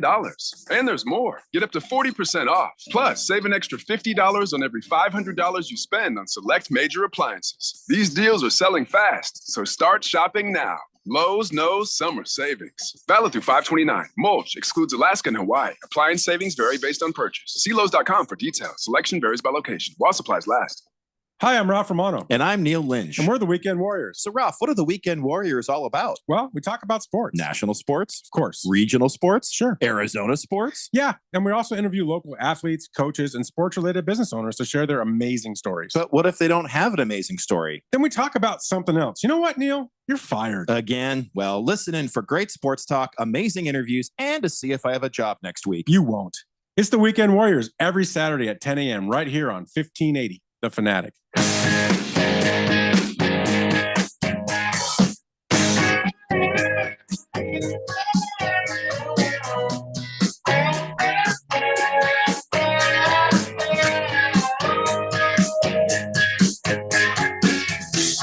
Daily Blender here on 1580 The Fanatic. So talking about some of the broadcasts that we may or may not get to see, depending on how many streaming services you have. But hey, good news. The Hall of Fame game will be on both ESPN and ABC. There you go. Little Hall of Fame game action there for you. Oh, nothing better than I can't even. It's a lie too big. It's nobody gives a damn. So that they're putting on ESPN and ABC, Randy, but Chargers, Cardinals, that is only on ESPN Plus. I think that is that possibly against the law? I know they bought the rights to air the football, and they can choose to put that pretty much anywhere they want to. I feel like that if there is a law, somebody needs to look into this. Well, I mean, I feel like there needs to be some sort of legislation that limits this sort of thing. You're forcing people to have to, okay, now I got to go get that. Then the NFL is a product. It's a singular product. And so you either charge for the individual games or you charge for the whole thing altogether. But it feels like they're doing a little bit of both. You know what I mean? Because yeah, they're basically double dipping. They want people, if you pay for the Sunday ticket, you get that. And then for all of these other games that happen at different times of the week and in different holidays, they're going to be on paywalls. And I would hate to see them do something as ridiculous as put Thanksgiving games behind a paywall, but like they're greedy. Yeah. And if they thought it would make them a buck, they'd do that's it. coming next, you guys. I mean, all this stuff that's coming. Netflix is already going to be airing the Christmas Day games, and I'm not getting Netflix. I mean, a lot of people have Netflix. Good luck to you. I hope. Right. And come on over to the house if you want to. I mean, that's great. But Christmas Day, I'm not paying to watch football on Christmas Day. Ain't no way. Can I just tell you though, you will spend more money on gas coming to my house and going home than if you were to spend just 1 month's worth of Netflix. Like I mean, I $15 get it. for Netflix, but I then the get it, gas but you spend coming to my house. It's the principle of the thing, though. You know, and there's a little bit of vote with your dollar. Every time you sign up for these subscription services just so you can watch the game, you're telling them with your money that's okay. And I don't think it's okay. So I'll be watching basketball on Christmas. It's got to be an end to it somewhere. Okay, you got a choice, I guess. Yeah. Yeah. Big George says, Jeffrey, there is nothing illegal about it. Look at Major League Baseball, the NBA, NHL. Their games are on regional sports networks that you have to pay extra for. NFL is just joining the party. Yeah, just that is the. Well, the thing is, they're not all on these regional sports networks where like that's the only way that you have to see it. If you have cable, then it comes with that network. You know, I mean it's not the same thing. Well, it does, but it doesn't. I mean, like I had YouTube TV like Jeffrey does, and all of a sudden one day without any warning, they just dropped Major League Baseball Network, and the Bally Sports thing never worked correctly on YouTube TV. There was always a problem with me trying to get Diamondback games on there. They didn't support YouTube TV or there was some other BS that they were ringing out there. It was always a problem. And so that's what that's why I dropped the YouTube TV. Well, see you later then. They dropped Channel 3. I couldn't even watch the Suns. Yeah. By the way, Jonesy, I'm not going to fall for it. Jonesy's like, oh, look, here's a link. And I can see right there, you're just trying to send me to U Arizona. It says types of bachelor degrees, dirt cheap, no need for intelligence. And I can see UAGC EDU right there. It's exactly the kind of trick you'd pull if you were a U Arizona fan because you didn't think it all the way through. You know? Yeah. Nice try. Nice try. Can I tell you what this reminds me of? And I don't know. I guess it's too late. It's too late to complain, fight, or stop. But I remember very clearly I paid $100 for Pacquiao and Mayweather. I paid for that fight. And I'm watching it at home. And as I'm watching the little pre-fight shows, and then, of course, you start to get up to the undercards, and you're, like, excited for the fight, right? And it kept saying, brought to you by... But it's pay-per-view. It's brought to you by my $100.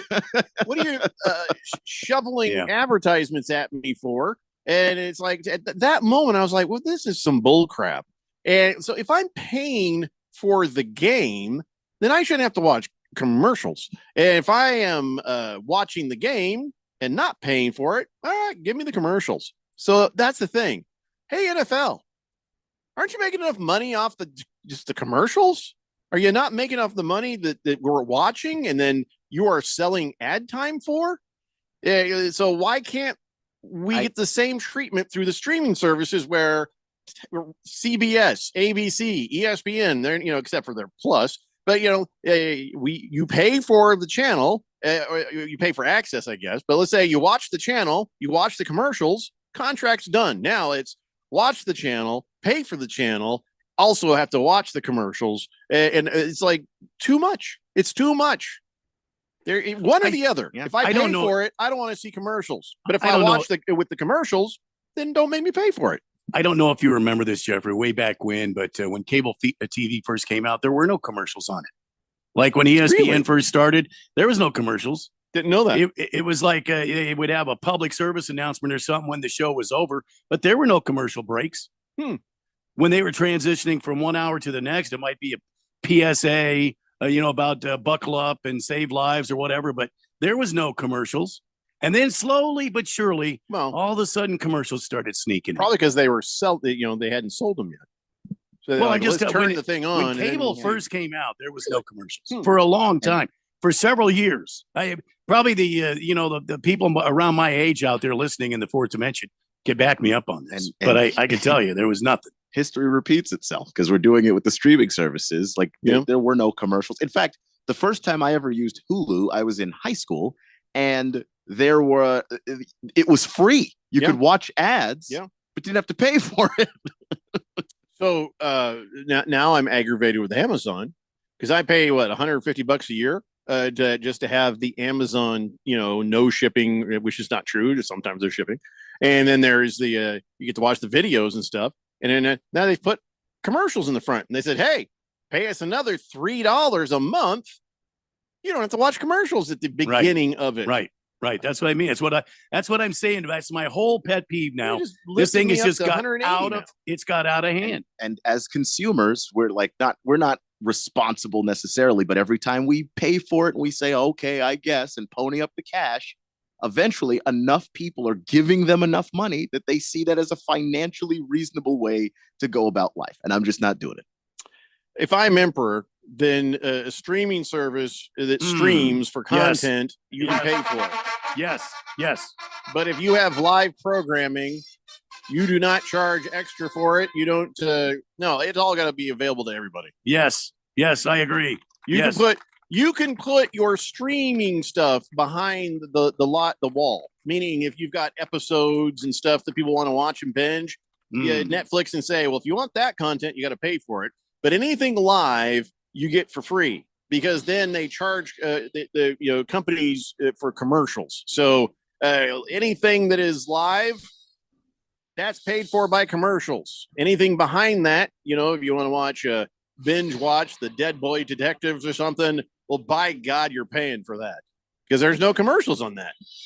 That's what I'll say as Emperor. See, but I think there is. Like, if you have ESPN Plus, do you not have commercials? Sure, there's commercials. And it is. That nonsense is going to stop too. And I'll put it into ESPN Plus. See, here's the thing: ESPN Plus has, if it's a show that is content you want access to, okay, you can pay extra for that, but no live content behind a paywall. And there it is. That is what I will say as Emperor. How about that for fair? Guess what's going to happen? No one's going to lose a dime, because the live broadcasts. Well, now they're like, well, you have to show that lot. Then commercials, make money off commercials. They're already making money off of commercials. Like, that's they're making tons off commercials. The highest rated TV show on most networks is an NFL game. If they've got the NFL, already making the money. So for the content, by the way, behind the paywall, no commercials. If I'm paying to see that, no commercials in the content. Not before it, not in the middle of it. Hulu, knock that crap off. See, that's one part where it's easy as the Emperor. I'll just step right in and do that. The people will love me. The companies will hate me, but everybody's still going to win. They'll make their money. You'll get your shows, and we're all happy. There it is. Jeffrey O'Brien for Emperor, paid for by Jeffrey O'Brien for Emperor. Thank you. Thank you very much. I approve this message. Silver Pop says, look at this, gentlemen. I'm always a little worried when the first text says that, because then I'm just like, what am I going to see next? It's just like, if you can't just say what it is, that worries me. Yeah, here it is. It says, if you live in Arizona, you will have the local option to watch the Monday Night Football game as a local over-the-air channel. Will carry the game. Details for which will be told you later. So we're good. Now we figured that, but thank you for I asked. I want to see it written down. Good man, Silver Pops. Good man. Mr. Pink Eye says, will the NFL Brazil game be on Telemundo? Telemundo is, I think, is a Mexican channel. I don't think it's Spanish speaking. They speak Portuguese in Brazil. Right. I mean, different language. There's nothing wrong with saying it's a Mexican channel, because it's a channel from Mexico. So it is Mexican. Yeah. And Portuguese. But I just meant specifically the. Do you know Portuguese? No. Randy, do you know Portuguese? It's been such a long time. I was born on the wrong side of the Brazil-Guyana border. I learned English. Will it be on Telemundo? No. Kyle G says, putting games behind paywalls and all these different services hurts future fans. When I was a kid, parents were not big NFL fans, but the games were on the local channel, so I became a fan. I can't afford to watch this anymore. My kids might see 2 or 3 games a year. So how will they become fans if they can't watch the game? This is just the NFL taking a shotgun and aiming it at their foot because they think there's a legitimate threat there. There isn't. They're hurting themselves with this. They're already trying to figure out, well, if we can get games on Nickelodeon, like, they're already trying to figure out how to keep kids involved. And now they're putting the games in a place where if you're a kid, you can't find it. Big George says, Jeffrey, if you watch the ESPN 4K, they have a feed of their college football games, there's no commercials. During the commercial break, it goes to a wide crowd shot of the stadium with the crowd noise and the PA announcer. It's pretty cool. Why would they do that? Why would they do that with the 4K feed? I don't know. This is the first time actually hearing of this. I mean, now he's said it out loud. Oh, well, thanks, Lost Toby. He showed me a picture of something. He says, yeah, right here is it's not a link, but buy one of these. Dude, I have a Fire Stick. That's what it looks like. I don't know what it is. I believe that might be but is jailbroken the Fire Stick? You're not helping. It's not helpful, Lost Toby. So Netflix, I guess, is paying $75 million for each Christmas game. So it'll be $150 million is what they're paying. And for them, again, nobody knows. Do they have a crew? Do they have the ability to do a football game? Or are they going to have to hire some networks team? I mean, how in the heck are they? Who's the play-by-play guy? I don't think they have any of that figured out yet. Who's going to hold the cameras? Well, they better, because it's like 6 months away. They threw money at it, and now it's time to figure it out. Someone's having a heart attack from trying to figure out these logistics. This is going to it could be fun to watch. But remember how rough the first Amazon football broadcasts were? Oh my God. I actually enjoyed it. I did enjoy that. So, all right, let's go ahead and take another break. We come back. We got On This Date in Big Georgia sports history. A little more football for you. It's a Daily Blender here on 1580 The Fanatic. Westwood One Sports presents this special report on the 106th PGA Championship. NFL single game tickets are on sale now. Visit NFL.com/tickets to purchase today. Xander Schauffele ties the major championship scoring record for the second time in 11 months. A 62 in the first round at the U.S. Open last June and a 62 today at Valhalla. 9 under par, Schauffele did not make a bogey. Tony Finau and Sahith Theegala tied for second at 6 under par, 3 back. Still on the course, Mark Hubbard from Denver is 5 under, 4 back, and playing the easiest hole, the par 5 18th. Hubbard hitting his third just shy of the green on the right side. Rory McIlroy won in the dark the last time the PGA was at Valhalla. He opens with a 5 under 66. He's 4 off the lead. Dad power for Scotty Scheffler, 467 in his first competitive round since becoming a father. I'm Ted Emmerich, Westwood One Sports. Imagine having all the money you need for retirement, all the income, every month, guaranteed. That's Secure Future Investor. Secure Future utilizes an indexed annuity tied to growth in the U.S. stock market, but without any risk of loss ever. That's right. No matter what happens in the market, your investment can never decline. Down years, you're insured against any losses. Boom years, your retirement account grows exponentially to increase your worth. Whether the market is up or down, Secure Future Investor can set you up with guaranteed money for life income. It's the difference between thinking you have enough money to retire and knowing you're getting that retirement check every single month for the rest of your life, no matter how long you live. Over 40 years old? Call now. 888-509-2228. 888-509-2228. Sponsored by GP Agency, Inc., Raleigh, North Carolina. Licensed in all states. Performance may vary. Consult with your financial professional before making an investment decision. When life spells heartburn, how do you spell relief? ROLAIDS. What about when life spells fried chicken? ROLAIDS. Fourth cup of coffee? Still ROLAIDS. Extra cheesy pizza? Rolaids always spells relief. Rolaids' powerful dual-active formula begins neutralizing acid on contact to fight your heartburn fast. So, when life spells heartburn, Rolaids spells relief. Use as directed. Keep out of reach of children. At Bet365, we don't do ordinary. We believe that every sport should be epic. Every home run, every hit, every inning, every play. From the moments that are legendary to the ones that fly under the radar. See for yourself when you sign up today and get $150 in bonus bets when you bet just $5. Whatever the sport, whatever the moment, it's never ordinary at Bet365. 21 plus only. Must be physically located in Arizona. If you or someone you know has a gambling problem and wants help, call 1-800-NEXT-STEP or text NEXT-STEP to 53342. Terms and conditions apply. If you hit, pass it, dunk it, shoot it, check it, throw it, putt it, or block it, then we're gonna talk about it. I like that. I just thought I'd clear that up. 1580 and 99.3, The Fanatic, and always on at 1580thefanatic.com.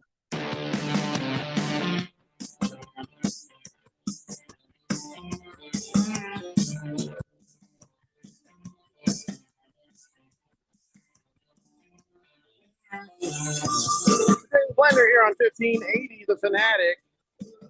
All right, so we just been sort of trying to talk football, but mostly just talking about how jacked up all the broadcasts are.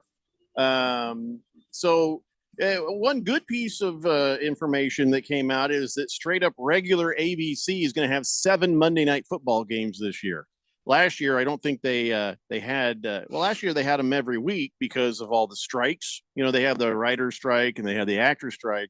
So this year there's less games. It'll be 7 Monday night games. But hey, 7 better than none. And hey, good for you, Keon. One of them is Commandos Bengals on week 3. So that'll be on regular ABC. He's like, I got so many different services, I don't care. I mean, I don't actually. I cannot afford all those different services. Oh, you didn't look happy at all. No, it's just I usually go out and watch the game somewhere, or I've got a site that I stream things from already. So Gotcha. I'm good. By the way, I didn't even think about this, but the Harbaughs are going to play each other, calling it the Harbaugh Bowl. It'll be on Monday Night Football in Week 12, Chargers versus Ravens. Harbaugh Bowl 2. Yeah, that's right. It's been a while. It's been a minute. So that has been sorted out. The NFL has decided that Tom Brady will not be in conflict when he calls Raider games for Fox, even though he's got trying to get an ownership stake out of it. Why? Because the NFL likes money. They will break and bend their own rules. It's Tommy. Yeah, it's fine. Don't worry about it. It's all good. It's all good. No problem. It's good. It's good. Thank you for still being here. Oh my God. Do you think he's going to be any good at this? I'm not sure he's going to be any good at this. I don't know if there's any way to tell until we actually see him do it, because I mean, there are people that I thought would be much better. Like I have, like known people around like Jason Witten and stuff. So it's just like, oh, cool. Jason Witten, smart guy. Everybody that I know that knows Jason Witten, talks about how intelligent and everything he is, but then he got on TV and he just couldn't do the job well. Some people just don't have it. So I don't know that we can really know if Tom's got it until they just throw him in that fire. Yeah, I don't know that he's not going to do good, because I think he's that much of a nerd. He likes to break down tape.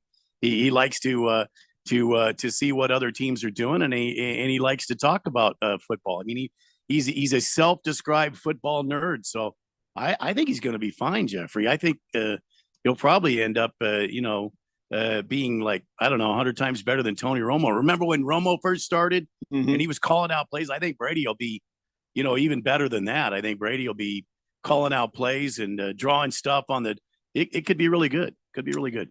Well, who knows? You're right. Till we see it happen, you never know. But he's been catapulted to numero uno Fox broadcast team with Kevin Burkhardt, and we'll see how that goes. Yeah, I've heard him on our broadcast on 1580 The Fanatic when he talks about with Jim Gray on the Westwood One Monday Night Football thing, and it's all sort of stiff and canned. Like, he's written down all the words he's going to say and all the words Jim Gray's not going to say. You know what I mean?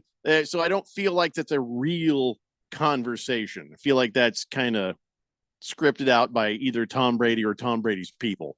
So I don't know what real Tom Brady sounds like yet. I don't know what his real voice is. And where it's the guy like Romo got out to a hot start and kind of faded a little bit. There are definitely plenty of other people who got better with time. So, we'll see how he does over the course of the season. Because if he starts off a little rough, but he ends in a good spot, that's pretty promising. No, anything for good football games to watch. I mean, I guess because what we do for a living, we notice bad announcing more than some people. I know that we've had conversations about the worst announcers and the good announcers, and some people have to mute somebody for this reason or that reason. But Anything that lifts up the quality is fine by me. All I'm going to say is this: ESPN gives me a headache. What broadcast for football have they done that hasn't made you reach for Tylenol? Yeah, well, it's been a few. Has it been a decade? Because we had Levy for a while.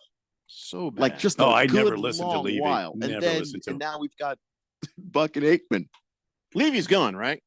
Yeah, they replaced him. No, with- they put him Well, down to the NHL. He does a lot of NHL work. That's good. Is it though? For those of us who like to watch the NFL games or the NHL games, that's good. The Tom says, just wait till the NFL goes pay-per-view for the Super Bowl. That'll be the final straw. And I think the final straw would come well before that ever happened. Yeah. I don't think they're ever putting the Super Bowl behind the paywall because they need all the random people who don't actually care about football to watch football. Silver Pop says, Jeffrey, as far as asking to see links to see what they look like so you can avoid it, I get it. It's like when I ask, where are the hoes at? Only so I can avoid said hose. No, that's fair.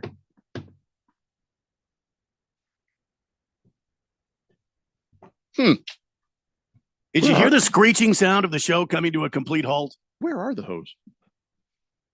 I've misplaced. They're not here. I can tell you. I can tell you that. So, you want to hear the most? Well, this is just the saddest version of this statement. This is a sad version of this statement. Remember, Josh Rosen. Remember Josh Rosen? Yeah. Yes, I do. Yeah. He got drafted and he's like, man, I'm going to tell you what. I'm going to make those 9 teams that didn't draft me. I'm going to make them pay. Nice. And then he just disappeared, just right off the face of the earth. That was sad. This might be sadder. Frank Gore Jr. They're like, hey, Frank, congratulations. You got signed there with the Bills, undrafted. And he's like, let me tell you something right now. There is no way that 257 players in the draft were better than me. Okay, well, we know at least one of them's a punter, so there might be an argument there. Yeah. That's about it. Guess we'll see. We'll see. He's a good football player, but true. Yeah. Like teams were prepared to draft running backs later in this draft because there were good players that just not first rounders. Guys, where was Tom Brady drafted? Sixth round. Round 6. But not drafted. He was not drafted. Just saying. Frank Gore Perhaps Jr. one of the not greatest drafted. quarterbacks to ever play the game. Better question. Who is the best undrafted player to ever play the game? You can't think of him because he doesn't exist. Well, that's not true. I mean, wasn't Adam Thielen an undrafted guy? Wasn't Tony Romo an undrafted guy? Tony Romo? Yeah. Yeah, I don't think Romo was drafted. He must have talked too much during the combine. Like the guy, there are guys that make it into the league that are undrafted. Happens all the time. And listen, if this is Frank, I know they if this make is it, Frank, but Frank Gore Jr. have solid careers. Who's the best? I'm just asking. Who's the best? Who's the best undrafted player? Kurt Warner. I'm just Shooter worried that McGavin. Kurt Warner. Well done. ASU buddy also with that. Kurt Warner. It's hard to argue. Yeah. The man got hardware. I didn't say nobody, but I did say very few people. Well, yeah. Antonio Gates says Moist One. All right. Yeah, and he was a basketball player previously. All right. So all right, I'll give you that. James Harrison says Moist One. Can we not talk about James Harrison ever? He's out of the league now. His name is not welcome around these Can't parts. hurt you anymore. Yeah. He needs to go away and never be talked about again. Malcolm Butler says 602 Pats fan. John Randall again says Moist One. Oh, John Randall's a good one. Moist One just wants to rattle off all the undrafted guys right Because here. John Randall was just, they said he was too short. And Moist One is a fan of the undrafted. I don't even know what that means. I don't know either, but it's probably not good.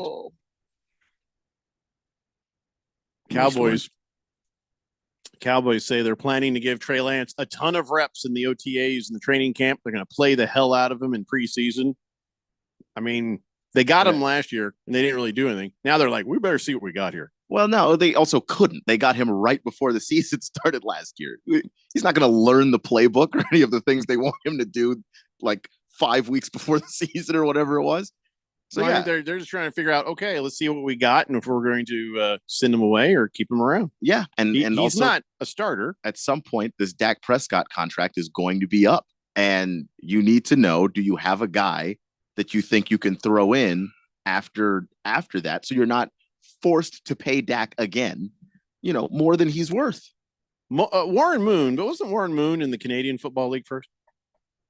Well, yeah, but he only did that because he wasn't drafted. Oh, okay. I was going to say. Ladies and gentlemen, it's time now for On This Date in Big George's sports history. Back in the year 1970, during a game against the San Francisco Giants at Dodger Stadium, Alan Fish, sitting with friends from the point set-up playground in the second row seats along the first baseline, was struck in the head by a foul ball off the bat of Manny Mota. 14-year-old boy would die 4 days later, become the first fatality resulting from a batted ball in Major League history. Back to me, Jeffrey. Guess he was looking at his cell phone. Just, 1970, so it'd be probably just looking at a really big phone with cable to it. It's just really too bad they didn't have nets back then. Yeah. So beware of objects flying off the field. The thing is, in 1970, he could have probably protected himself with the cell phone. That's why. Did you think that a Dodger fan dying would make me happy, George? Is that why that one? Because I'm not. That's kind of sad one. That's a sad. Yeah, it's a very miserable one. Yeah. Poor kid just sitting there, and there he goes. And kid didn't mean anything. He's probably eating his hot dog. Yeah, sipping on a cold Pepsi. Minding his own business. Eating some sunflower seeds with his dad. And that's awfully dark. Who had his fourth or fifth beer in a row. Do you feel like, how do you transition from something that sad? Looking at that little hottie that's 2 rows down in front of him. I got something because sadder. mom's not there. Oh, no. Good. Jaguars. The Jaguars. That's pretty sad. That's a pretty sad team. Jaguars or the Panthers? I thought the Jaguars. Are the Jaguars that don't have a primetime game, or was it the Panthers? It was the Panthers. Panthers. Oh, never mind then. Because they didn't. Yeah. I got it mixed up. Yeah. Won 3 games last year or whatever. No, I'm sorry. This kid dying is probably sadder. Never mind. The Jaguars, though, did, and the city of Jacksonville agreed to a $1.4 billion stadium deal. So as far as it sort of being a thing where nobody wants to, nobody wants to pay for, taxpayer stuff going to a stadium. Well, there are towns that will. Yeah. There are towns that will. There's a reason why they go to Jaguars games and shout the name of their county at the game, Duval County, because that's all they have. They've got the Jaguars. Moisman said, did the Jags pay by credit card? Well, they grabbed the credit card from the city, I think, for $1.4 billion. I feel like there's a joke there. Oh, right. Because they had that guy who worked for them that was gambling using the credit card. The company credit card. So you're going to the Jaguars. Yeah, we're going to go ahead and charge this on the card. Beep. Denied. What the hell? Oh, who's been using this? That could happen. That could happen for the Jaguars. Everybody shares the same card, I guess. I want you to go use a $500 million on this thing. What the hell? Actually, I think Jacksonville's paying about $1.5 billion too. I think they're meeting each other halfway. Hey, what's wrong with Jaguar Stadium now? I think Chaka Khan should buy the damn thing. Why Chaka Khan? Well, he owns the team, right? Isn't that his name, Chaka Khan? No, that's Shere Khan. Oh, well, yeah.